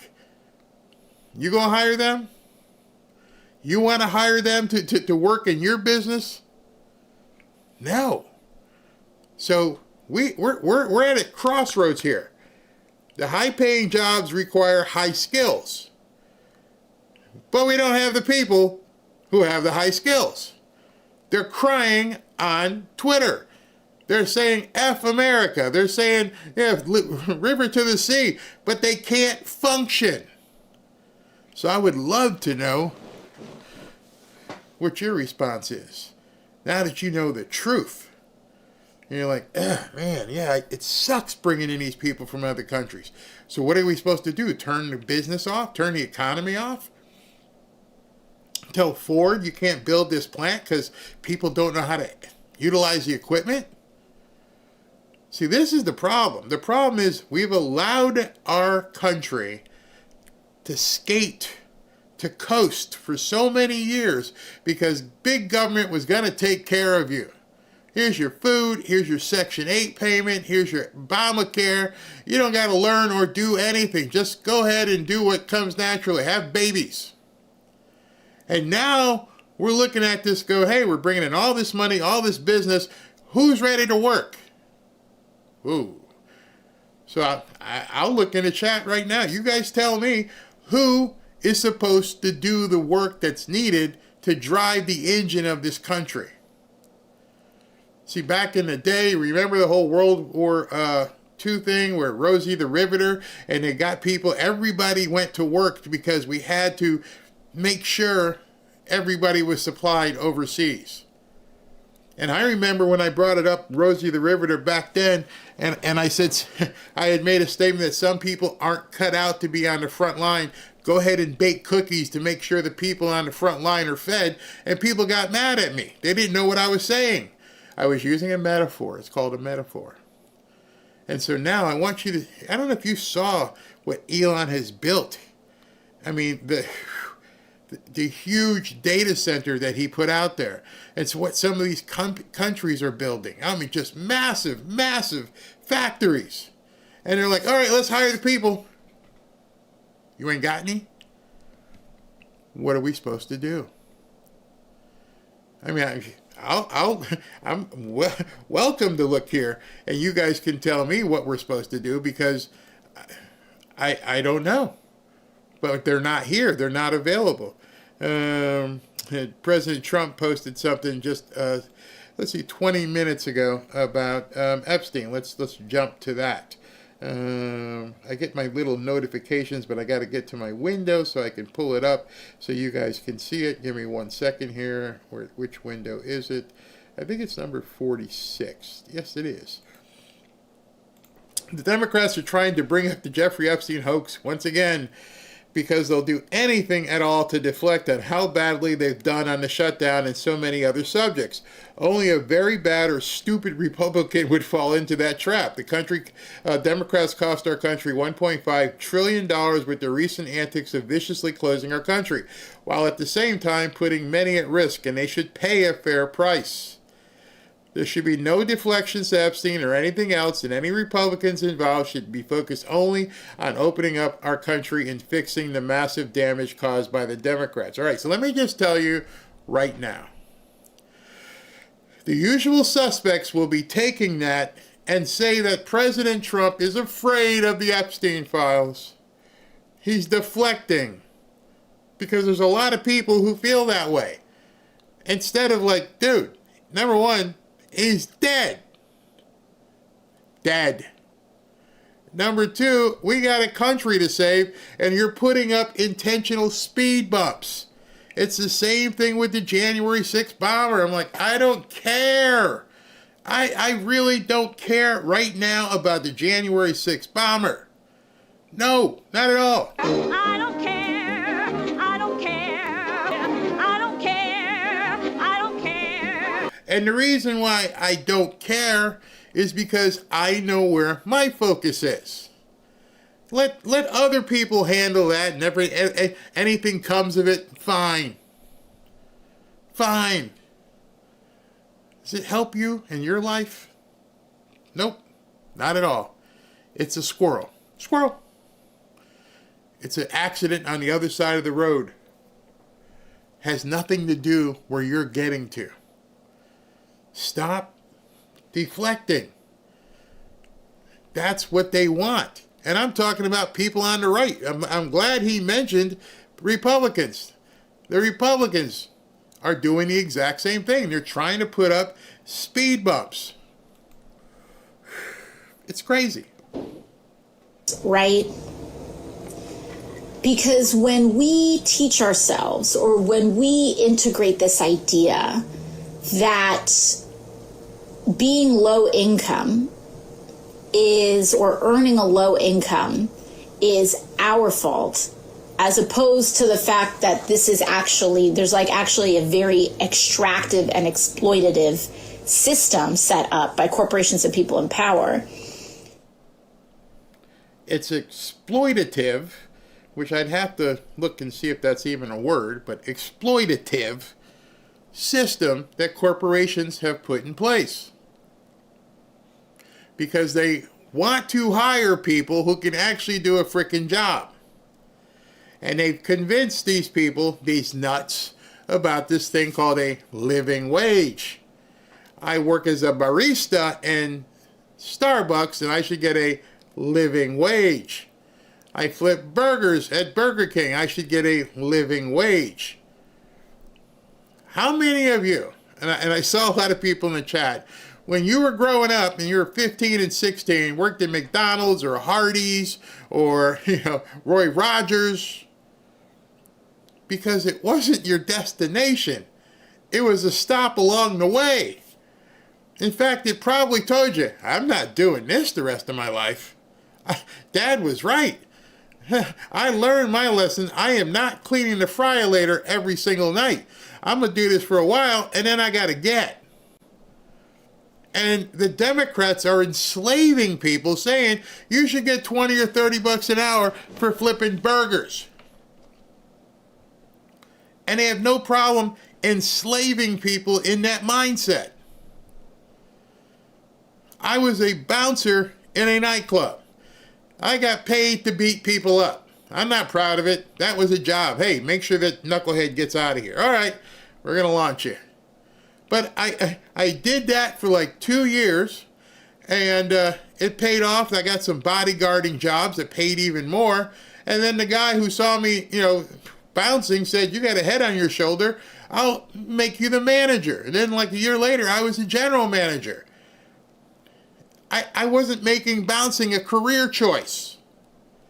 I was a big steroid knucklehead, and I'm like, here, this is it. I can stand around in the corner and look like this, and if people mess around, I can just walk up to them and say, stop. If they say no, I grab them by the back of their shirt and toss them out the door. And I knew then, I don't think I'm going to do this the rest of my life. I'm pretty sure I'm not going to do this the rest of my life. What's the Bible passage? I'm not good at quoting Bible passages. But you guys who are Christians understand that Bible passage about as you grow up, you put away toys. And I don't think, we know, they don't read the Bible. They don't understand the Bible about putting away toys. When I was a child, you know the whole thing. You know the thing. See, now someone's going to tell me, Barry, you need to go read your Bible again. And probably my wife. My wife will probably watch this and go, you couldn't even say the rest. I know Matthew 6:25-34. That's my favorite passage. But I don't remember the entirety of put away childish things. I'm sure somebody will go ahead and post that. Let me see if somebody does. But there it is. Okay, somebody said, Barry, if you do not address the elephant in the room, this is only going to fracture MAGA further. You can take the safe beta route, but I prefer to have that uncomfortable conversation. What conversation would that be? The safe beta route? I'm telling you just the other side. I'm telling you, no, don't take the beta route. Be an adult. Get out there, do something, put away childish things. Okay, it's 1 Corinthians 13:11. Okay, and Faith, applicable name, Faith says, when I was a child, I ate like a child. When I was an adult, I ate like an adult. When I was a child, I was in college, but I was a bouncer. It wasn't going to define me moving forward. And I can tell you, there were many, many, many guys that I bounced with who are doctors and lawyers and business people. How come we learned that this stuff wasn't a way station? It was a way station. It was just someplace where we got to, and then we knew we were going someplace else. I remember one of my buddies in the fraternity house, we would always check our watch at about 12:30 in the morning because we knew Bobby was getting off at 1 o'clock. He worked at Roy Rogers, and he would always bring a sack of sandwiches, hamburgers, cheeseburgers, fries, and people would set their alarm clock and say, Bobby's about to come home with a bag full of stuff. And then one day, Bobby didn't come back. Bobby graduated. Bobby got a job at Nabisco. I'm like, man, how are you going to leave us here? How are you going to leave us here? We're waiting for the bag of burgers. Oh, we have to go get our own. See, that was like our welfare. That was our WIC.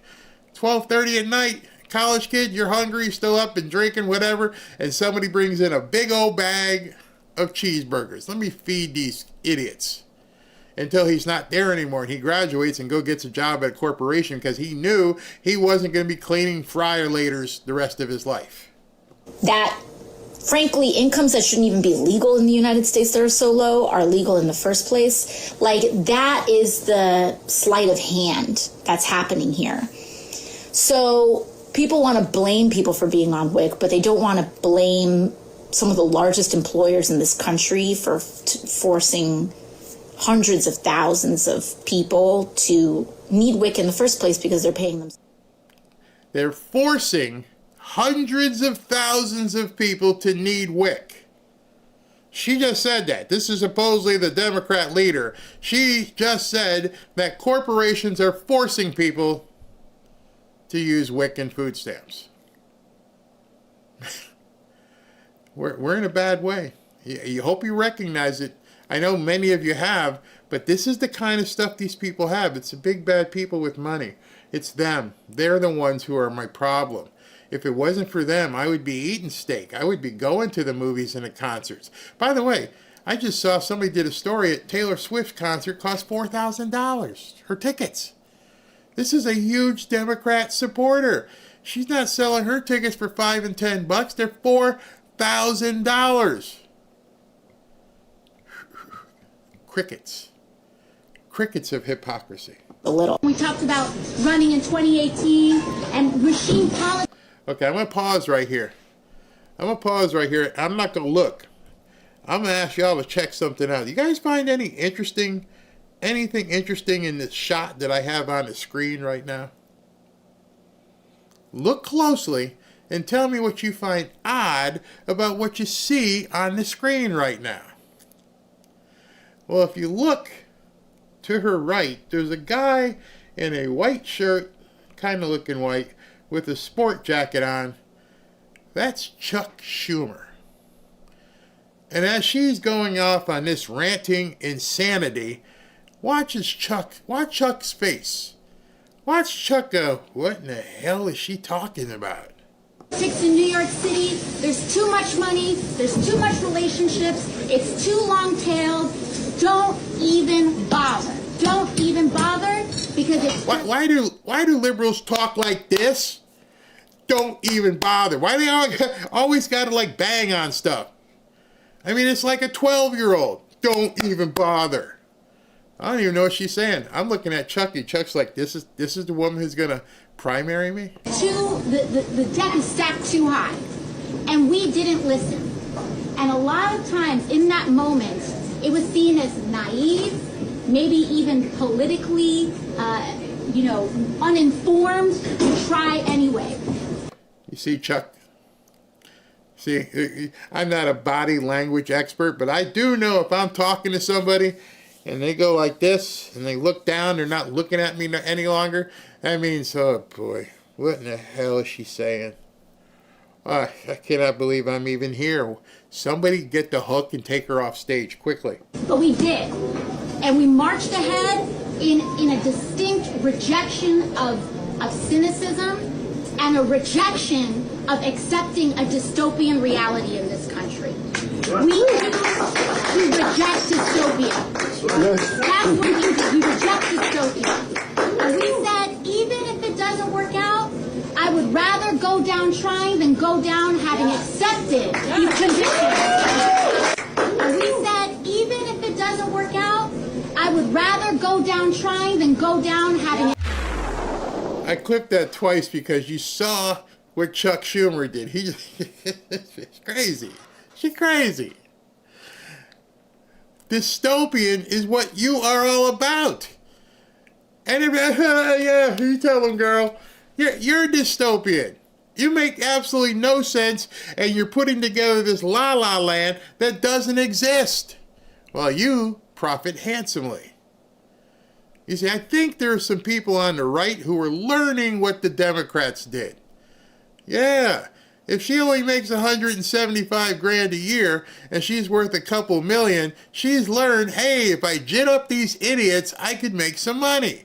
Which I think some of the people on the right are like, hey, that AOC business model might pay. I can, say all kinds of crazy kooky stuff, and people will follow me, and they'll talk, and I'll make some more money. But they're not donating to you, so whatever. But in any event, that's insanity. Absolute insanity. Especially with and I don't know if you heard this. Here's another story that nobody was really talking about. That's exactly right. We're waiting for some reaction from the White House. We're told that the Supreme Court extended its temporary pause on the Trump administration sending out those SNAP benefits to more than 40 million Americans, meaning that this is a temporary victory for the White House. They do not have to send out these SNAP benefits that many count on until at least 11:59 p.m. on Thursday. But it is possible the shutdown ends by then. It looks like it's moving that way. But of course, Brett, in Washington, D.C., in 2025, nothing is done until it's done. I found that very interesting. That nothing is done till it's done. And then, by the way, as of right now, SNAP benefits have not worked. I mean, not turned back on. So they haven't turned back on. And the stuff I'm seeing President, going with this Epstein hoax was dangerous because it's obviously pissing off the president. I mean, he just posted again. And so I hope y'all didn't piss him off too much because he just in our Law and Justice League of the United States. Wait a second. Let me put this up. He just posted this. In other words, and this was following up his other post. He just posted this one here 3 minutes ago. In other words, the Democrats are using the Epstein hoax to try and deflect from their massive failures, in particular their most recent one, the shutdown. So how many of you are thinking right now that this might not be a done deal? From everything you've seen, from them sliding in their $500,000 payment. I was going to show Hakeem Jeffries, but everybody said don't show him. And him wanting 3 years of ACA. I don't know if this is a foregone conclusion at 5 o'clock. I don't know. And I'm going to show you something that makes me think it might not be. And this was Jake Tapper covering the SNAP benefits. Court just issued a new order when it comes to SNAP benefits or food stamps. Let's get right to CNN's chief Supreme Court analyst, Joan Biskupic. Joan, what do we know? Good to see you, Jake. The Supreme Court's order just now essentially postpones the effect of lower court's decisions that said the Trump administration was required to restart the SNAP benefits. This is the nutritional supplements for what had been known as food stamps for some 40 million Americans nationwide. The court originally had an order that would have allowed the SNAP benefits to continue as of about midnight tonight. And because of what's going on the Hill, I'm sure that's the reason, even though they didn't give a justification, they've now extended their order, pausing the lower court decision that says the SNAP benefits have to come out. They've paused that till Thursday night, which obviously will allow for House consideration of this new bill for tomorrow on Wednesday that would possibly restart the government. I think the Supreme Court hopes that its involvement, the involvement of the federal judiciary in this issue, is soon going to be moot. But it does mean, in reality, that the possibility that the SNAP benefits would have picked up tonight, as the court had originally signaled, just isn't going to happen. And it's going to be either when the Congress reopens the government and allows these benefits to start flowing out, or Thursday night when the court's order kicks in. What I find interesting in that is we didn't know about this fake payment to Lindsey Graham and Ted Cruz. We just found out about that. Those of you guys who watched this earlier, you saw that they put in some clause that says, well, we get $500,000, which, of course, I'd vote for that if I was getting $500,000 or $1 million. Of course. Is that how they bought their votes? Is that how they bought them? Did Grassley and Hawley and Ted Cruz and Lindsey Graham all get paid off? Was that their way of getting them to vote for it? I don't know, but I know nobody's talking about it. And so let's see if it comes up in deliberations today. And the second thing is, we don't know what's involved in the SNAP reopening. Did they put in that CR, whatever it is, that people are not going to be allowed to get the snaps if they're not from here? Or did they leave it where everybody still gets their snap? Because I don't have the document and nobody seems to want to publish it right now, specifically what it says, we don't know. We know that the Supreme Court last night, I forget what time this came out, the Supreme Court came out and said, nope, he doesn't got to do it. So if you're President Trump, I just want you to think about something. You're President Trump, and you now know the Supreme Court said, nope, you don't have to fund this stuff while the government shut down. Oh, really? Really? I don't? No. And I don't have to fund ACA while the government shut down. Oh, really? But I gotta find a way to get the air traffic controllers and certain other people paid. I gotta find a way to get them done. Well, maybe if I just break the filibuster, I can do that, right? Well, everybody we talked to and everybody had thought that breaking the filibuster was far gone. It's not going to happen. The new CR says you don't need to break the filibuster. Maybe President Trump wanted us to see all this stuff, which is why some people would be freaking. And was the vote unanimous? No. Justice Ketanji Brown Jackson, our most liberal member of the court, she dissented. She wanted... Just listening to people, how they talk. Those benefits to flow immediately. She had originally handled this case. She's what we call the circuit justice from the region that this had arisen in Rhode Island. And her original order, it was her order that said that that the postponement of the lower court judge's order that these benefits had to start being distributed, that should happen tonight. And she voted against any kind of postponement, but her voice was a lone one, Jake. Joan Skupik, thanks so much. My next guest says he lost a leadership role in the Kansas State Legislature. Now that you know for a fact, she was the lone judge. Nutjob Ketanji Brown Jackson was the lone judge who said that he should be forced to go ahead and fund this stuff. Trump now hears that definition, and he understands it was an 8-1 vote. Not a 6-3 like usual. This was an 8-1 vote, where the Supreme Court said, you don't have to spend the money while the government's closed down. And I'm just wondering, at that point, did they realize, well, that's about all we need. Now, what if we just don't sign it? Even if the Republicans pass it, what if I just don't sign it? And every single one of us, I think, thought the filibuster was, it's done. We're not going to be talking about that. And then this happened. I need to answer it. What is next for the economic plan for this president? We're focusing relentlessly on affordability.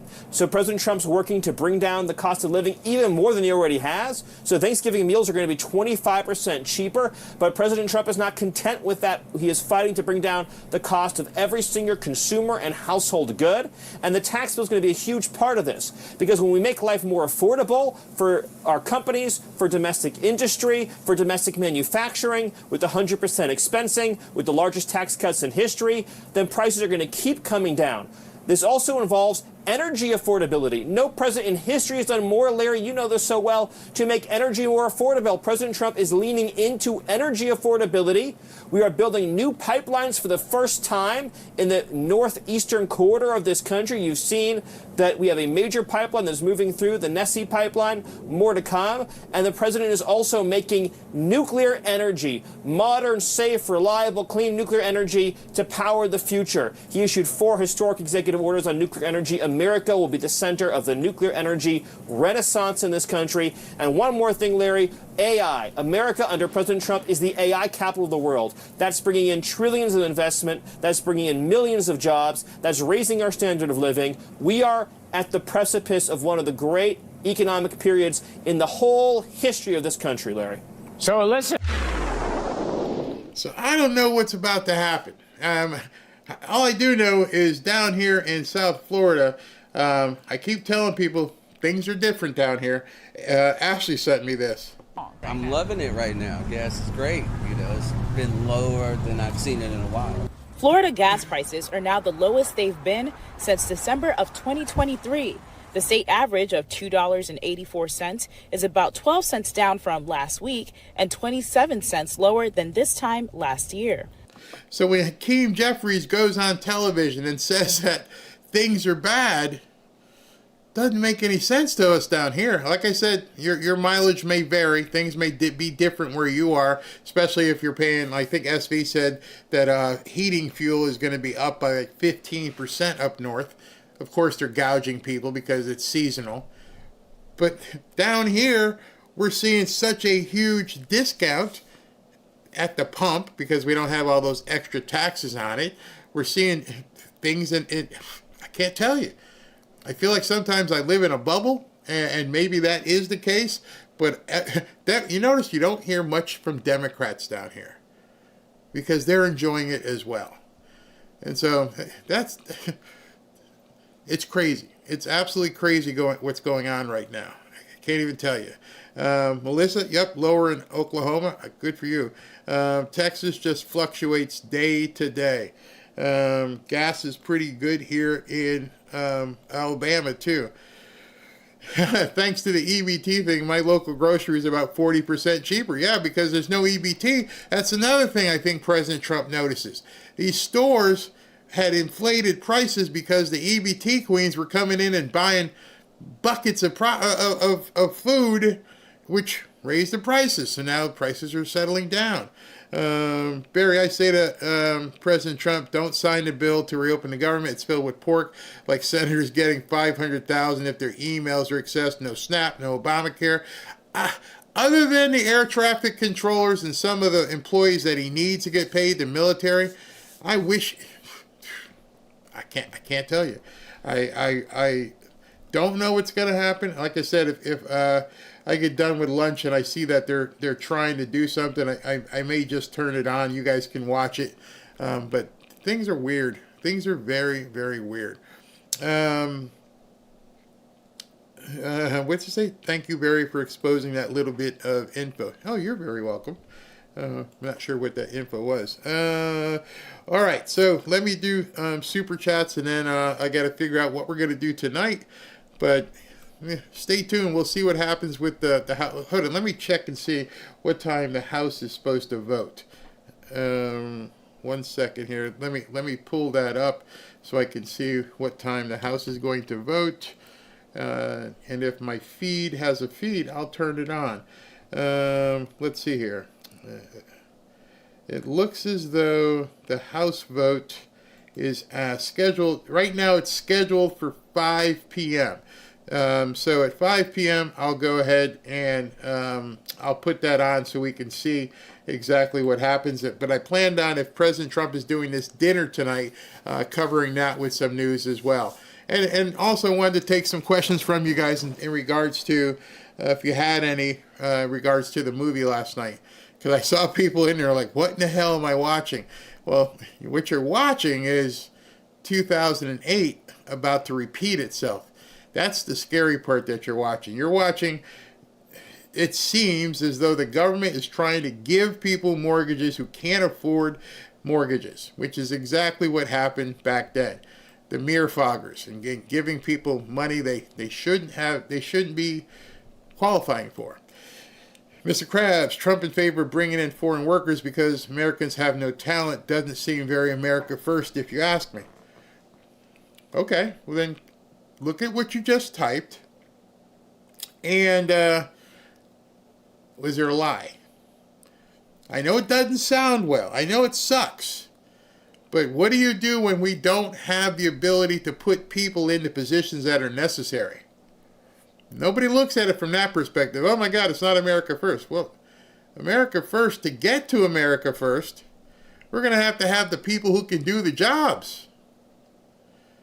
Think about that.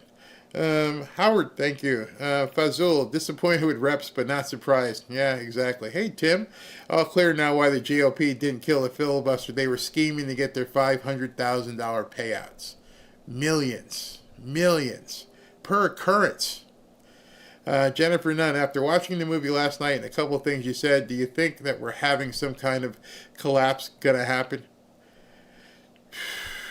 Having lived through it, having worked through it, having made money through it, I can tell you firsthand, without any equivocation, if we start bending over backwards to give people mortgages who don't qualify for said mortgages, Yes, it will happen.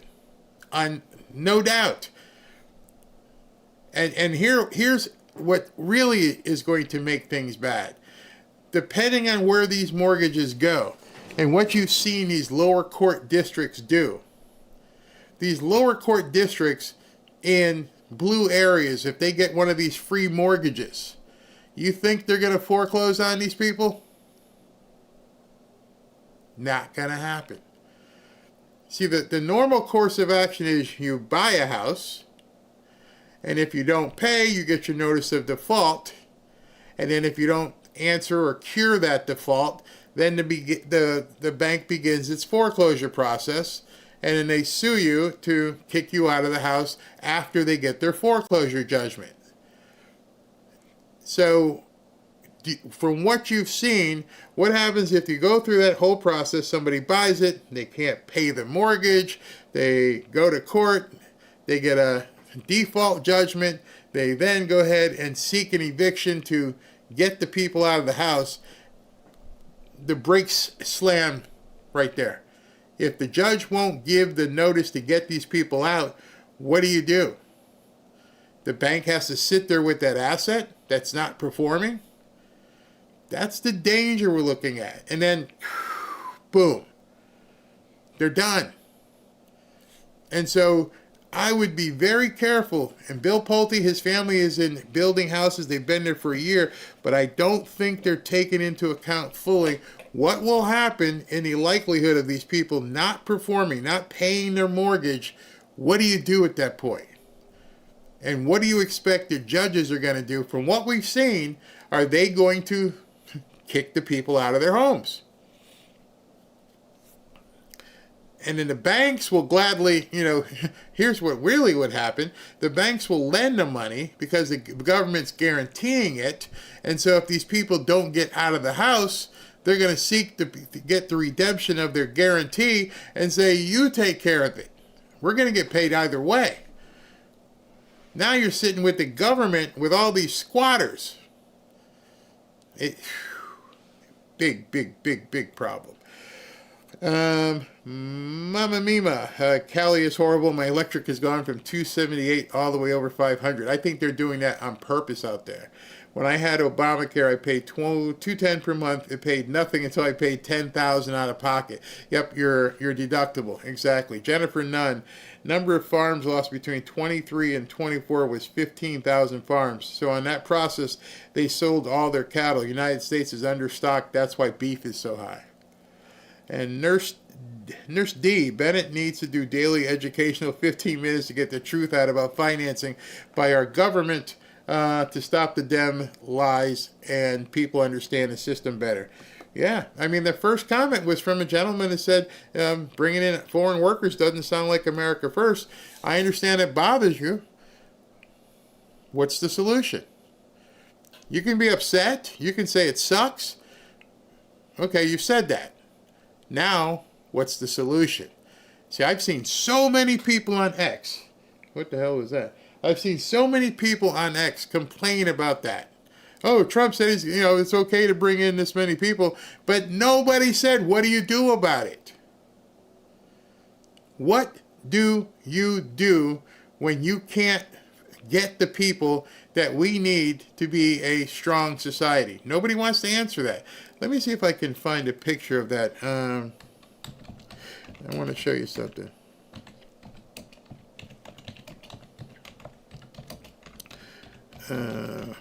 This might be interesting for you to see. Where is it? All right, so let me just show you. This is I just searched on Google, and here's what Elon has built. See this picture? You can see it pretty good. I don't know if I pull it up. Let me see if I can download it. That would even be better. So I can bring it in here and show you this. Okay, so you've got a guy who has spent $1 gazillion building out all of these data centers, right? And he's trying to, run his business. And he's not the only one. There's all kinds of people running their business. And he puts together this facility. I mean, I can't even imagine how big that facility is and how much land on that campus. But you got to fill all the jobs to employ there. And if there's not enough Americans to do that job, what do you tell him? Oh, sorry, you can't open. What do you mean I can't open? We don't have the employees you need. And then how are you going to tell that to business after business after business? I'm sorry, we don't have enough Americans to put in these positions. So the thing I say to you and I say to others and people who are upset that they may bring in people from another country, how do we fix it? How do we fix that? Let's see here. See, everybody says this. Like here, H-1B has to stop. There are plenty qualified Americans for those positions. Where are they at?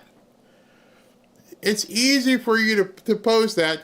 Where are they? If you think there's so many qualified Americans to run these systems, I don't know. Where are they at? It's so easy to repel and be mad. And I'm trying to get you to have a conscious thought here and go, all right, wait a minute. How many we need? Well, we need about 20,000 of these and 5,000 of these. Where are they? And the whole conversation drops at that point because people say things like that, but they don't think it out and go, no, there's not. There's not a whole bunch of qualified people to do this. I mean, look, it's not the problem having schools. The problem is Americans got lazy and want everything for free. Exactly. Those from other countries will train the people for those positions. That's what they've been saying. Who says that we have to have AI? That ship sailed. That argument is long gone. Yes, we have to have AI. You're fighting a battle that's already been fought and won. They are applying and rejected. Well, why do you think they're getting rejected? They're getting rejected because they can't do the job. I'm just trying to open your eyes to things. I'm not going to argue with people, but if you wanted to open up a factory and you want to hire Americans, and if they're capable of doing the job, and you start looking in their history, I mean, there's so many different factors. I just can't. I just can't with people. We need our young generations to, exactly. I think this is exactly it. We need our young generations to care a little bit more. Get them thinking like capitalists instead of dimwits that rely on the government and their parents. We should have a sea of people who are like, I can't wait to go work in one of these data centers. And data centers don't apply a whole lot of people. I mean, when they're done, they're probably not going to need like thousands of people because it's all, it's data. And the robotics and the plants and everything else. People aren't marketable. So, yeah, you can be upset about it, and I hate it, but I've seen the workforce. I have seen what when you put an ad or you go to interview people and who shows up. And you're like, oh my God, I just can't hire you because you're an American. You can't do the job. All right, so I will see you guys later on, maybe around 5. We'll see what happens with this vote. Let's see what happens. Talk to you guys in a little while. Thank you.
you.